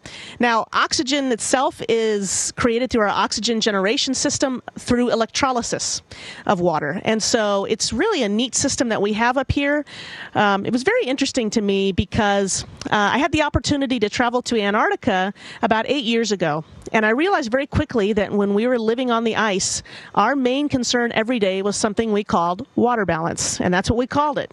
How much water did we have for people to drink? How much water did we have for daily operations? Did we have to go out and chip the ice to melt the ice to make the water? Up here, it is very much the same. The great part is we have some tremendous folks on the ground always looking at that water balance. Like I said, water's the key to life, and so we are always looking at what we may need to add to the system or take away to make sure that the station is in balance at all times. How does the research aboard the International Space Station and space exploration benefit human life on Earth? Great question. I didn't realize until I got up here some of the experiments I would be doing. We don't get training necessarily on the ground. Sometimes we learn about them once we come up here. There was some tremendous cancer therapy research we did early in the mission, and it turns out that some of the cells that live in your body, that live in your blood vessels, really like to grow in microgravity. They don't grow the same way on Earth. They don't live for very long, but up here in space, they grow really well, and it lets scientists test different chemotherapy agents. Northrop Grumman 10, our Cygnus vehicle that hopefully, knock on wood, will launch tomorrow, is bringing a really cool medical experiment up looking at Parkinson's disease, and it's looking at a very specific protein. And the reason those scientists want to study that protein up here in space is because when protein crystals grow up here in space, they're much better structured and much better ordered. And what scientists want to know is how to create different drugs to target that protein for Parkinson's disease. And they haven't been able to do that very well on the Earth because it doesn't grow very well. But up here in space, it grows really, really well. And so even as a physician, you'd think I'd know about all these experiments beforehand, but it has been super cool to see these things come up on vehicles and let us test them directly. If given the opportunity, would you yourself volunteer to be among the first to go to Mars? So I've had a lot of questions about what I plan to do after we're done and undock and land. Honestly, I have to be honest that I'm totally focused on this mission right now. We still have a long way to go before we're ready to get to Mars, but I feel like my job right now on board the station, besides the fantastic science I've told you guys about, is to help prove that humans do a really good job living up here, that we can get through almost any problem, knock on wood, that we're prepared to spend long duration periods of time up here, and those get longer and longer every year. We've already had Scott Kelly stay almost up here for almost a year, Peggy Whitson, and I think that by just our presence being up here shows that humans can live successfully in low Earth orbit, and that is going to translate for when we get to Mars. In addition to sending humans to the moon and Mars, what are some other long-term goals for NASA? So one thing I want people to understand, and it's a fantastic question, because not only do we have to send humans to the moon and Mars, we have to send them successfully and with all the tools in place. We've already learned that in space that the human body is remarkably adaptable. Moon and Mars are a little different story. Obviously, there'll be more radiation on the moon and even more radiation in the transit trip out to Mars. So we've got to think about that problem. We've got some great technology on board the space station that we use. Like I talked about, the oxygen generation system. Are those same technologies going to work on the moon and the Mars? And so I think part of NASA's job right now is certainly getting us out there, but what people forget is it's not just the end goal that we're looking at. All that technology that we develop along the way, like when we got up here and we learned that the body's cells love to grow up here, and that helps us cure cancer. That is something that we learned on this journey to get to Mars that benefits people right now. And so that's kind of what I focus on as well. I mean, NASA has so many goals out there, from human science to earth science to exploration science. But I don't want people to forget that everything we've learned along that journey, and I really consider us only a little bit of the way on that journey because we don't know where that journey is going to end. We have learned so much, and it's already benefited folks back on Earth. In what ways has technology aboard the International Space Station been able to simulate life on Earth and space? Yeah, so I wanted to ask about this question. So are you asking, are we able to kind of recreate Earth on board the space station a little bit? Yes. Yeah, that would be, so of course you've probably seen movies where they're able to have these Earth rooms and you can go inside and feel like you're in the forest or at the ocean, and we don't have that up here. We have small ways that help us remember and recreate life on Earth. Something as simple as movie night, where we put up our movie screen and we have a film projector and we have movie candy and the crew gets together. For us, that's our theater. That's how we recreate Earth. You'll spend a lot of crew members, though, in the cupola during the day looking back on their planet, because just having your planet in sight and in view, being able to see the first snow, being able to see, unfortunately, we've been looking at all the fires occurring in California.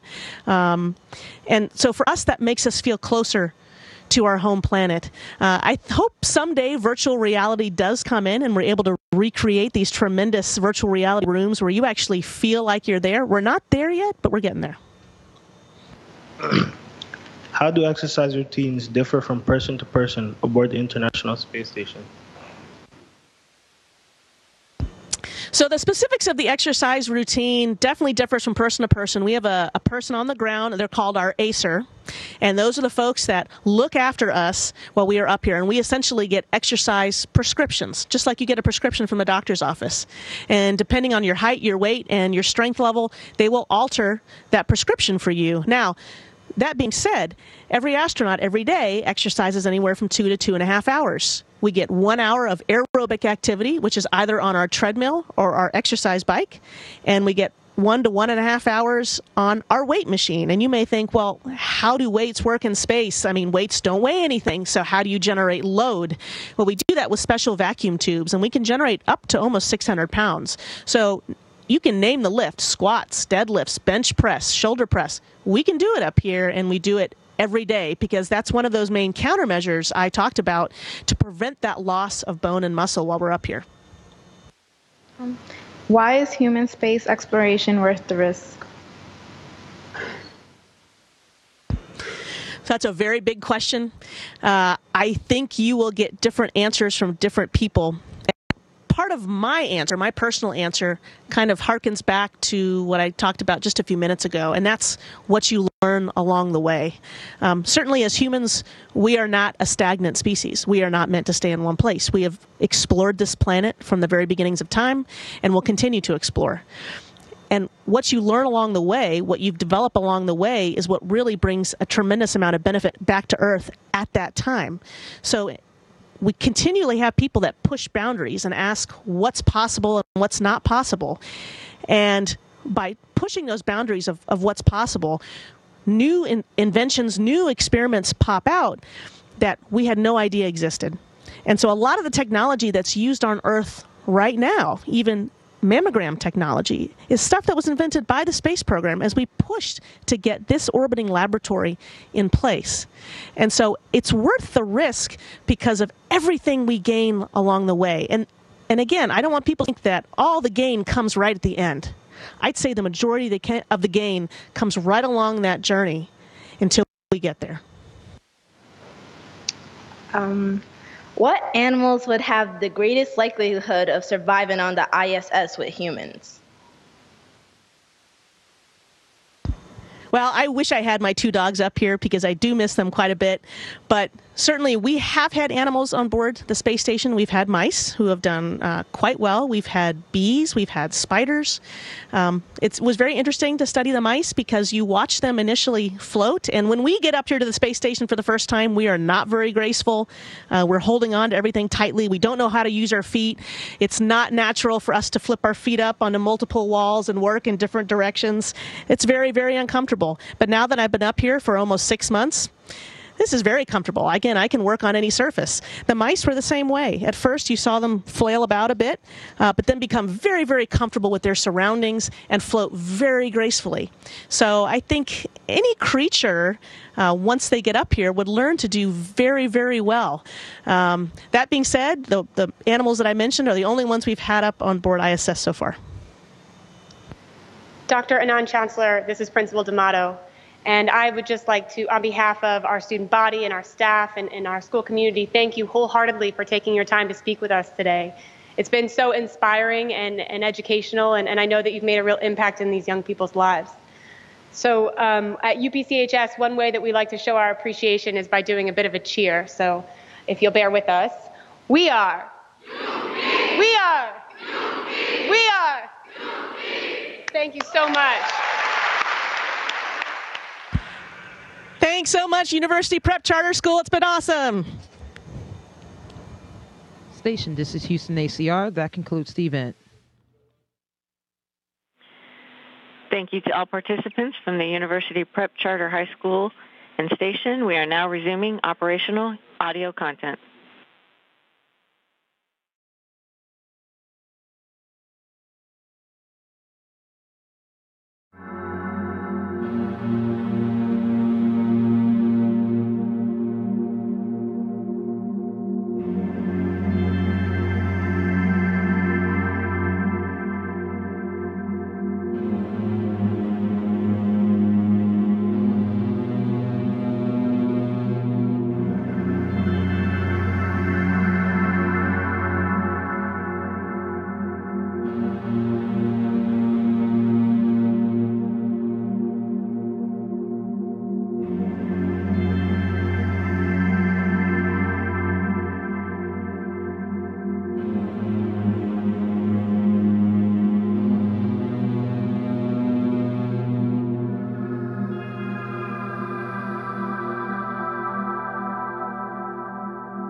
Every morning I wake up, I wonder what I'm going to do. And also, I wonder who I am and who I'm going to be. One may think it's hard to focus on yourself in such a different context, a context out of this world. Well, it's not. It comes quite natural indeed. Who am I? A spaceman? A French astronaut? No, I'm a man. Together with other men and women on a trip of discovery. And like every trip, it leads to discover yourself more than other places. And for some reason, it takes all of this technology for us to come up here and understand the simplicity of things. The Earth, the cosmos, and life itself as a unity. And from here, it's really difficult to understand borders, wars, and hate. Sometimes, these thoughts are a bit overwhelming, at least until you go to sleep again.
Ignition sequence start.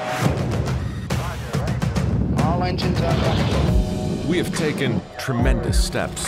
We choose to go to the moon before this decade is out. We have achieved the earth-shaking, the breathtaking, the groundbreaking, and left a mark in the heavens. Our successes build one upon another and amplify what is possible. The dawn of Orion. It's time we take the next great leap. We're building the next chapter of American exploration, returning to the moon to stay, so we can go beyond to Mars, to expand what's possible and further our understanding. The architecture for these missions is already taking shape. We will go with new systems, bold designs, and a sustainable mission. You can hear it, taste it, touch it. We are going. We are training, testing, pressing our pioneering spirit into every component, defining our resolve with every line of code, and securing our success with every welcomed partnership. This is not hypothetical. This is not about flags and footprints. This is about sustainable science and feeding forward the advance of the human spirit. Because we are the pioneers, the star sailors, the thinkers, the visionaries, the doers. And because we stand on the shoulders of giants to go farther than humanity has ever been, we will add our names to the rolls of the greatest adventurers in history. Every day, every mission, we advance this calling. We are NASA. And after 60 years, we're just getting started.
Good morning, everyone. It's Monday, November 19th, and we are live from Mission Control Houston in the International Space Station Flight Control Room with a live view of the Cygnus resupply craft. And this morning, we're giving you live coverage of the berthing of Northrop Grumman's Cygnus resupply craft to the International Space Station. The space station currently off the coast of Uruguay, flying 261 statute miles above the Earth.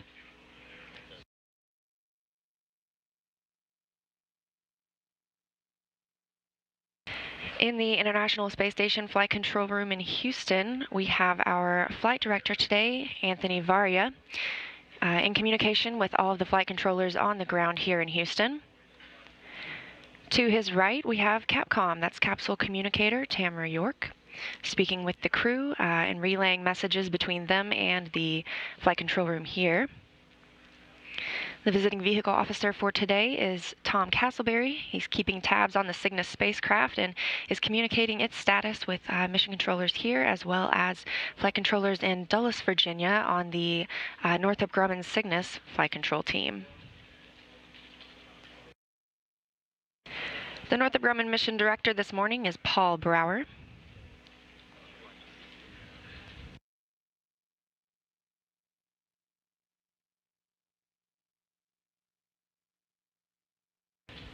We've been following Cygnus since it was captured this morning by NASA astronaut Serena Auñón-Chancellor and European Space Agency astronaut Alexander Gerst.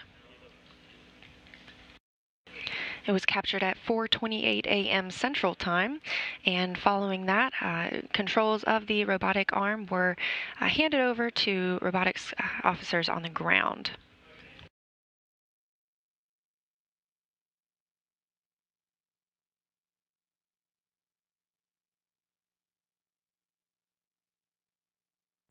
Over the next several minutes, we'll see Cygnus move closer to the International Space Station and the common berthing mechanism on the Unity module of the space station on the Earth-facing side.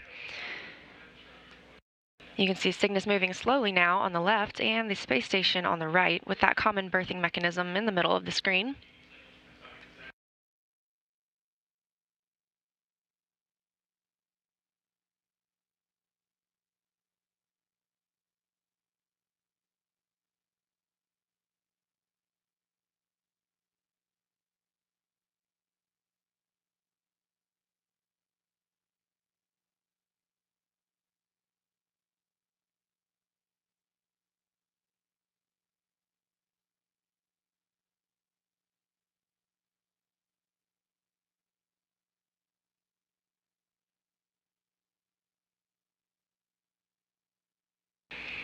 As we mentioned, we'll continue watching as Cygnus moves closer to that common berthing mechanism controlled by robotics controllers on the ground.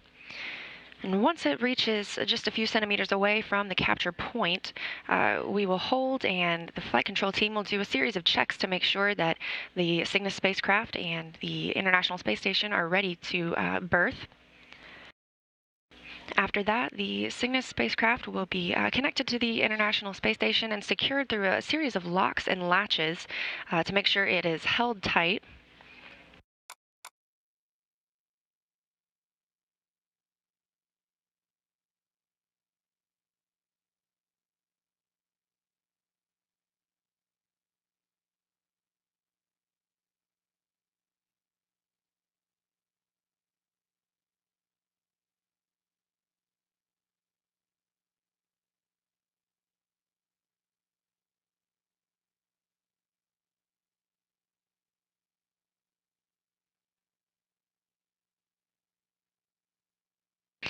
Cygnus today is bringing about 7,385 pounds of supplies, science investigations, and more to the International Space Station. About 2,515 pounds of what's on board are crew supplies. That's food, clothing, and other perishable items for the crew, including some special treats today like ice cream. We also have about 2,300 pounds of science investigations. Additionally, on board today, we have about 253 pounds of computer resources, and that includes some new laptops to replace those that are now outdated but being used on the space station.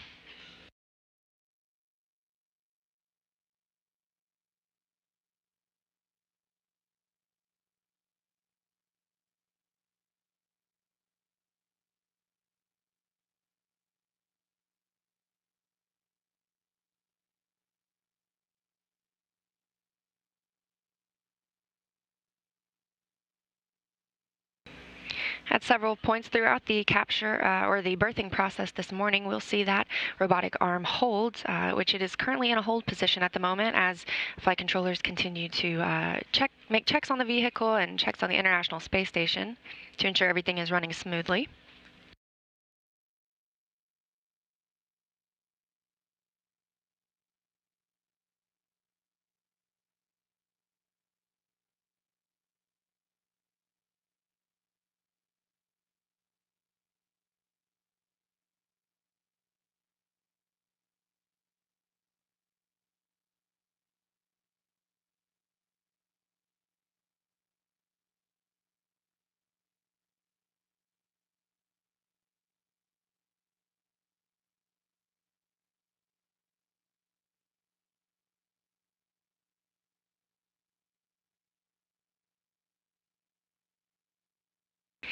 Got a great view here of not only the Cygnus resupply craft, sort of in the middle of the screen at the end of the cannon arm 2, but also to the left of the screen, the Soyuz crew capsule. The space station can actually hold up to 6 vehicles at once. Currently, the Soyuz crew capsule is docked with the station. Today, we're welcoming the Cygnus, and yesterday, we brought on board the Progress 71P Russian resupply craft.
And once again, we can see that Canadarm2 in motion, moving the Cygnus resupply craft closer to the International Space Station.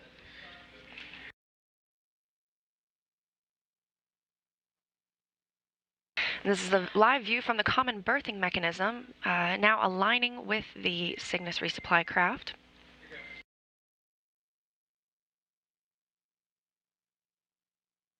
As you can see here, there are a series of bolts that will need to be secured in place to make sure Cygnus is properly attached to the common berthing mechanism on the Unity module.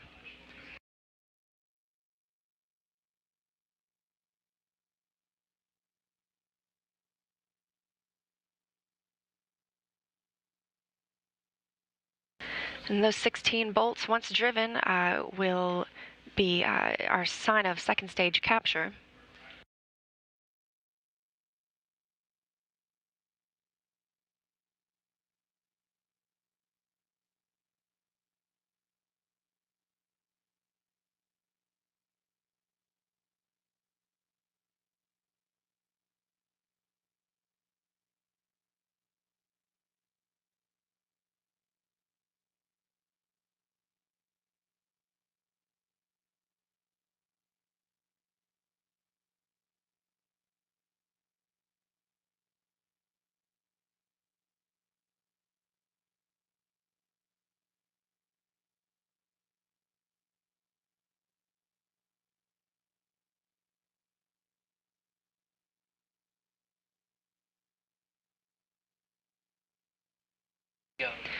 We're now in another hold with that robotic arm.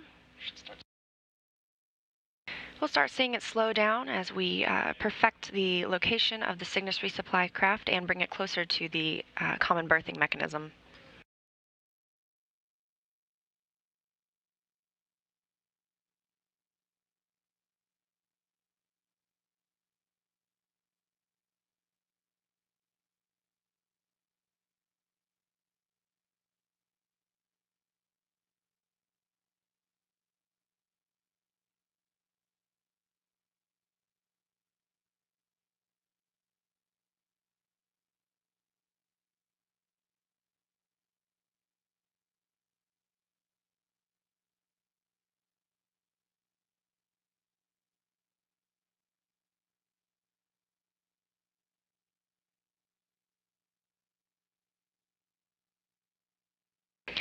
Currently on board the International Space Station are NASA astronaut Serena Aunon-Chancellor, European Space Agency astronaut Alexander Gerst, and Roscosmos cosmonaut Sergei Prokopyev. Alex is currently the commander of the International Space Station, and he previously spent 6 months aboard in 2014. This crew arrived on June 6th this year and are scheduled to depart the space station on December 19th.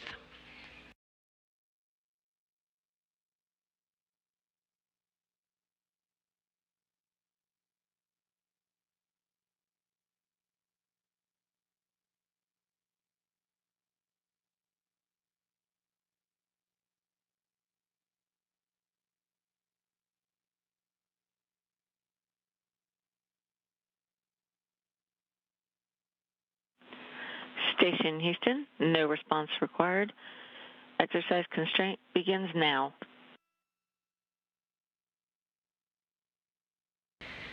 And you just heard that call from Capcom Tamara York to the International Space Station, informing the crew that they are currently under an exercise constraint, asking them to not exercise or use any of the exercise equipment while the berthing process is taking place.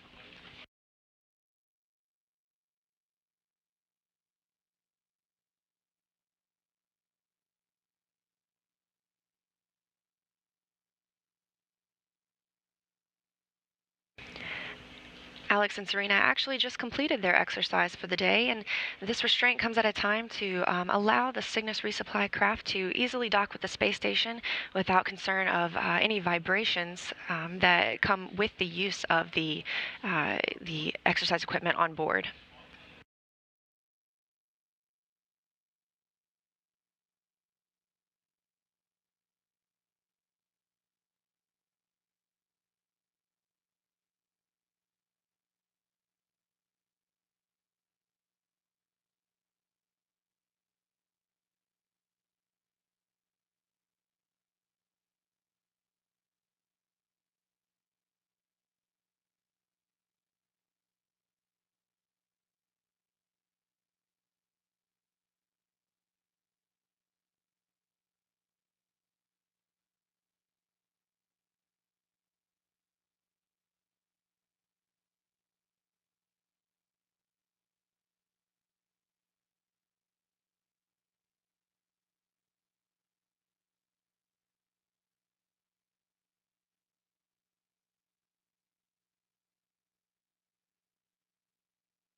Robotics controllers on the ground now using that Canadarm2 to once again continue bringing that Cygnus resupply craft closer to the International Space Station.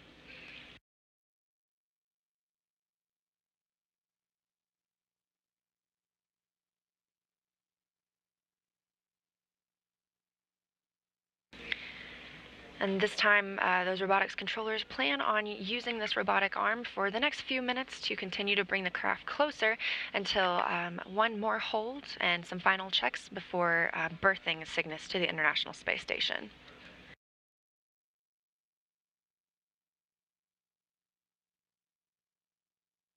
Again, there are two stages of berthing.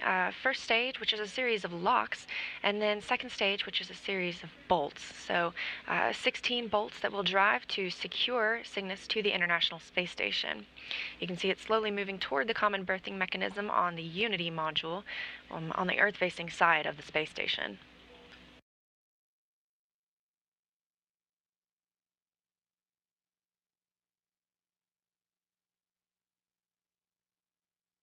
We're now at the holding position, and you can see those latches getting ready to receive the Cygnus resupply craft.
A great view of that Cygnus resupply craft and the common berthing mechanism as we are in a hold right now while the team does some final checks preparing Cygnus to berth with the International Space Station.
Our video feeds are currently in a handover, the space station in communication with the TDRS system. That's the Tracking and Data Relay Satellite System. And this happens periodically as the station hands over from one satellite to the next. All handovers being tracked, and will regain video communications shortly.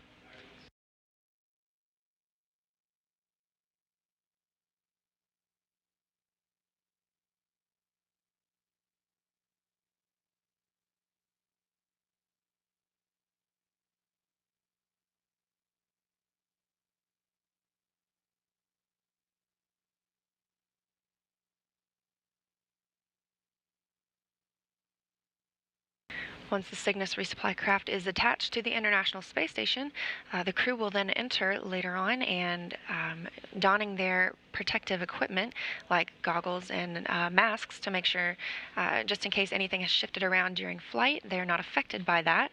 They'll begin to unload the contents of the Cygnus resupply craft, that being about 7,385 pounds of cargo.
Canadarm2 in motion once again to continue to reposition that Cygnus resupply craft to be berthed to the common berthing mechanism aboard the Unity module on the International Space Station.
Cygnus is currently in a hold once again. The Canadarm2 holding as the robotics controllers fine-tune the movements slowly and deliberately, making sure that Cygnus is perfectly aligned with the common berthing mechanism.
That Canadarm2 now in motion once again, bringing Cygnus closer to the International Space Station. All operations currently being controlled from the ground by robotics controllers.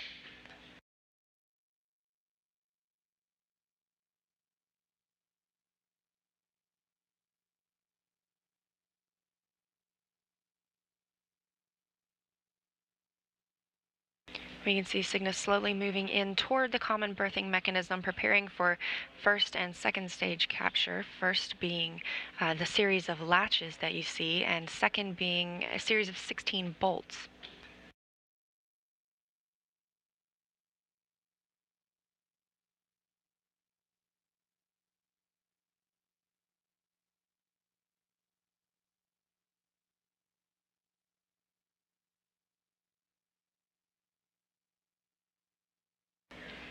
Ready to latch, looking good.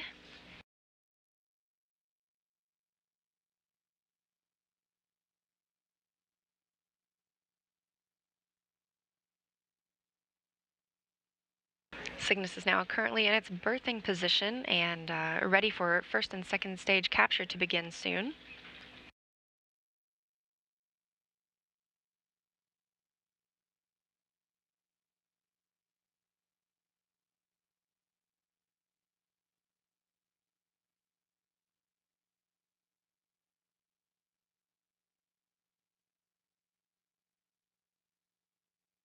The Canadarm2 now braked as the Cygnus is within the common berthing mechanism. And that series of locks and latches getting ready.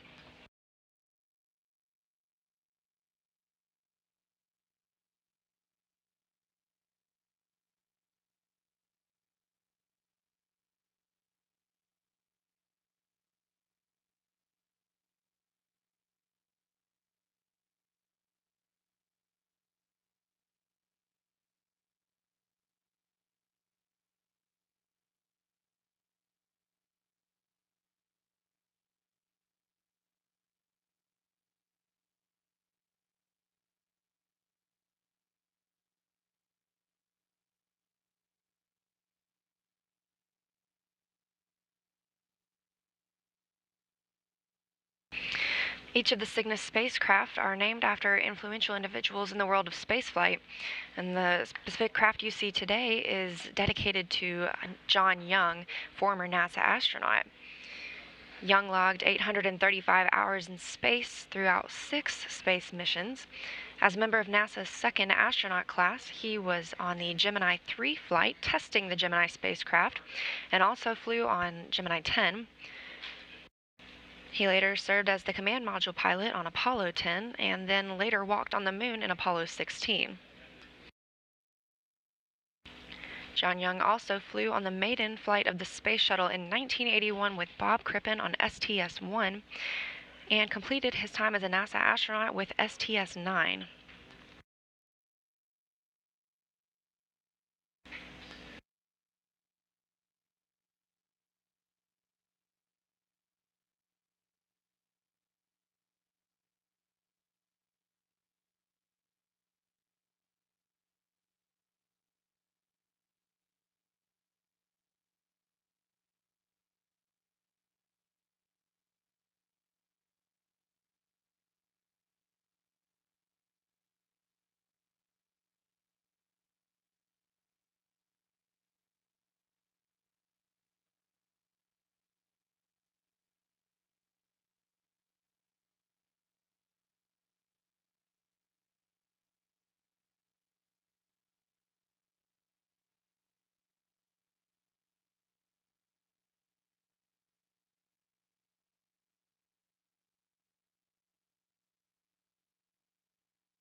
And just received the green light for first stage capture.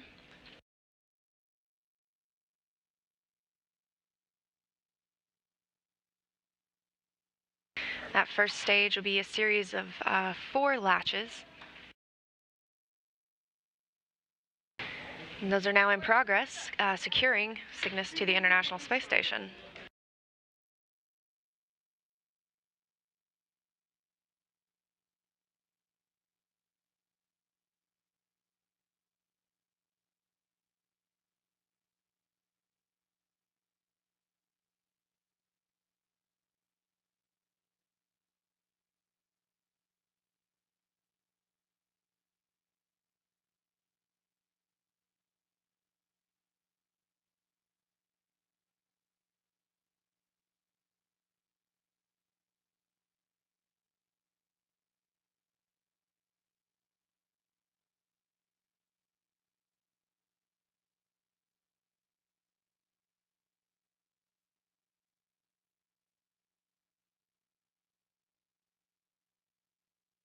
We've just received confirmation of first stage capture. Robotics controllers will now control the arm to go limp for the remainder of the birthing process.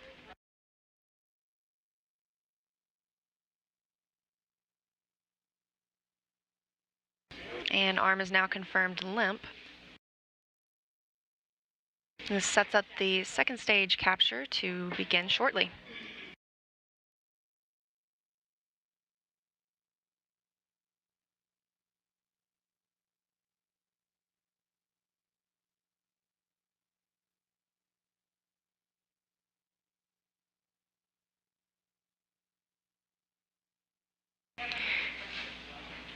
The International Space Station is currently crossing the terminator line, meaning it is moving from an orbital daytime into an orbital nighttime, coming up on the Bay of Bengal. We'll start seeing our views of the Earth and of the spacecraft get a little bit darker as we cross into this orbital nighttime.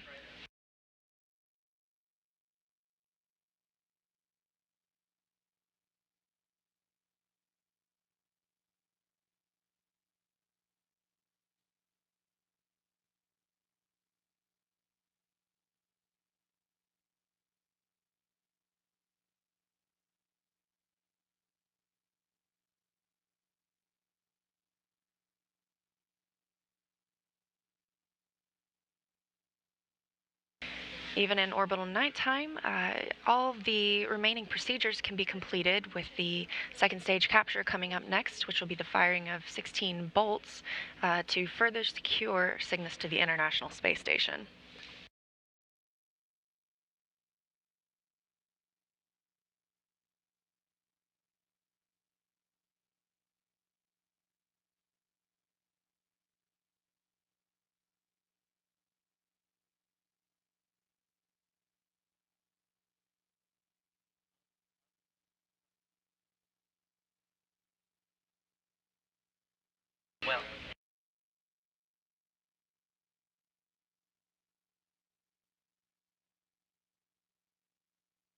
You can see Cygnus slowly moving as it is further attached to the space station.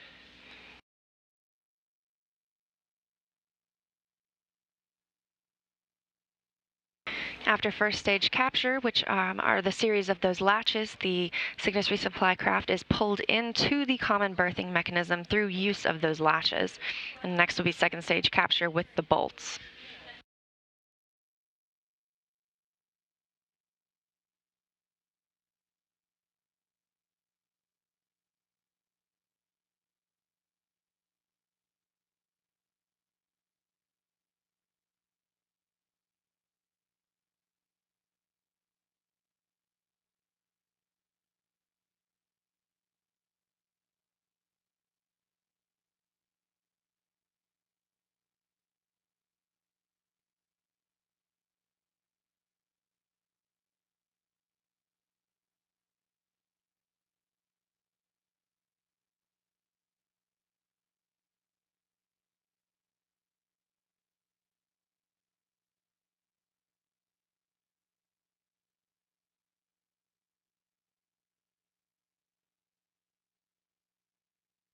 A great view of Cygnus just outside the Unity module of the International Space Station, 250 statute miles above the Earth, crossing over the Bay of Bengal.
We're in another satellite handover as the space station switches over through the tracking and data relay satellite system.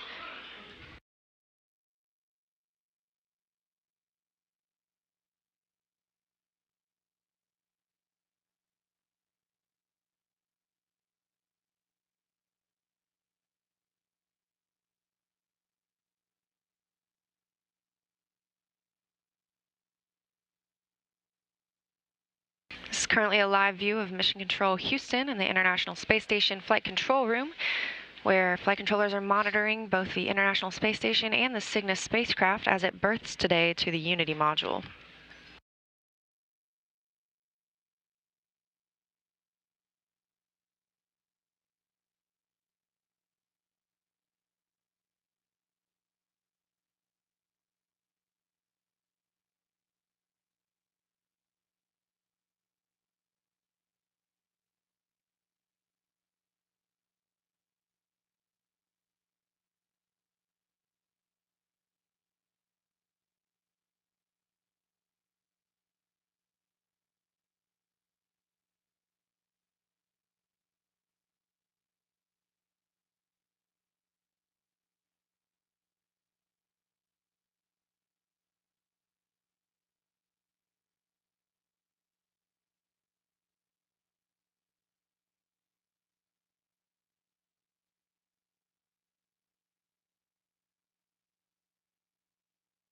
This morning we've seen robotics controllers use the Canadarm2 to bring the Cygnus spacecraft closer and into the common berthing mechanism of the International Space Station.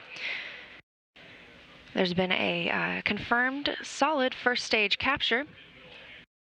The space station has crossed over into an orbital nighttime and is flying over Myanmar.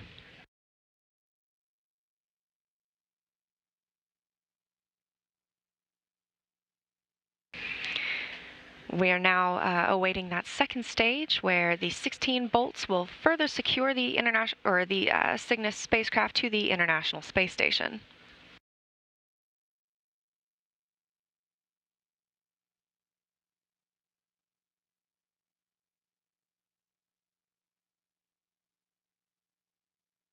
And those bolts are currently driving. Once tightened and complete, the berthing of Cygnus will be complete to the International Space Station.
It's an exciting month for the International Space Station, as tomorrow, November 20th, marks 20 years since the first Element launch, and that's Zarya, or translating to sunrise, launched atop a Russian Proton rocket.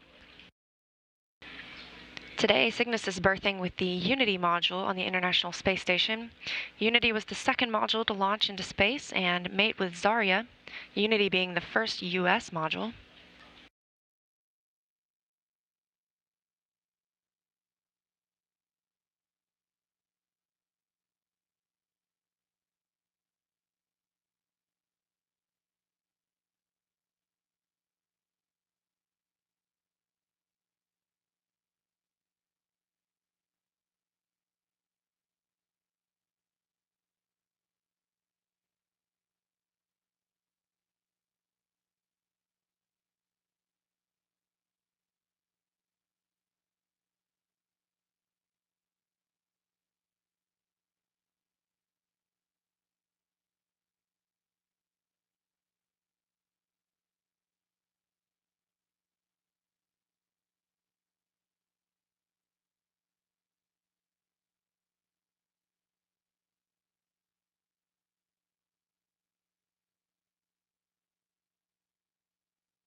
We've just received confirmation that all 16 bolts are now tightened and secured with the Cygnus resupply craft.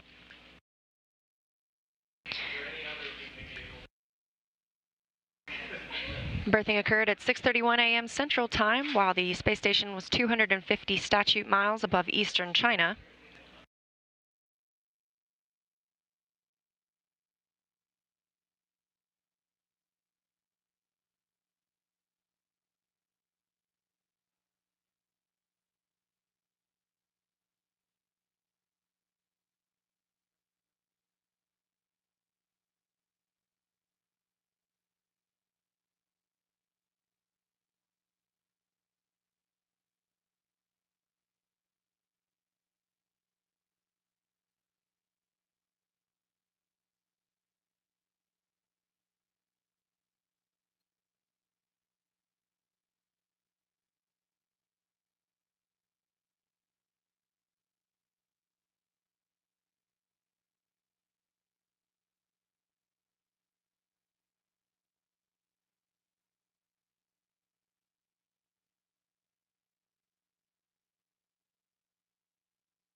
Station Houston on 2, no response required.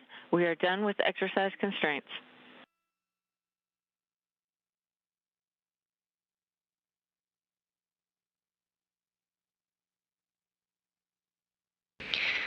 As you've heard, exercise constraints are lifted and the crew can resume their daily activities. This also completes Cygnus' journey for the day, which began on November 17th at 3:01 a.m. Central Time. Cygnus launched from Wallops Flight Facility in Virginia from the Mid-Atlantic Regional Spaceport Pad 0A atop an Antares rocket. The launch was postponed from November 15th to the 17th as teams waited on better weather conditions, and with clear skies and temperatures at about 38 degrees Fahrenheit, Cygnus began its journey to the International Space Station.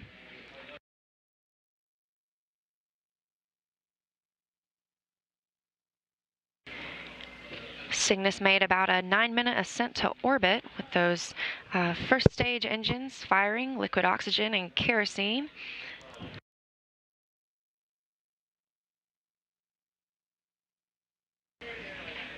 After the solid second stage cutoff, solar arrays unfurled and Cygnus continued its journey to the International Space Station.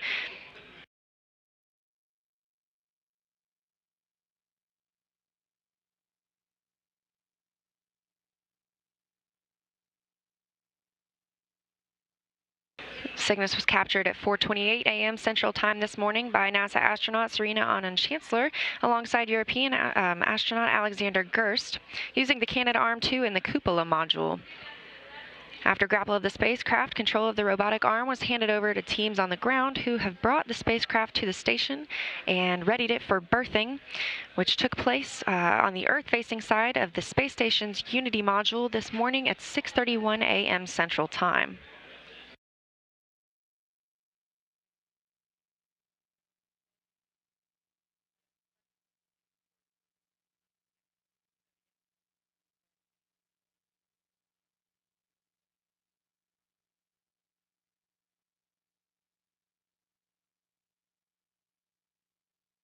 Cygnus will stay attached to the International Space Station until February 2019, when it will be loaded with trash and other crude disposables and will disintegrate in the Earth's atmosphere high above the planet. But before that, the crew will begin to enter the Cygnus resupply craft later today and begin unloading its contents. And that's over 7,385 pounds of cargo. Thank you for joining us on our live coverage of Cygnus from launch to Grapple to berthing. That wraps up our live coverage for today. This is Mission Control, Houston.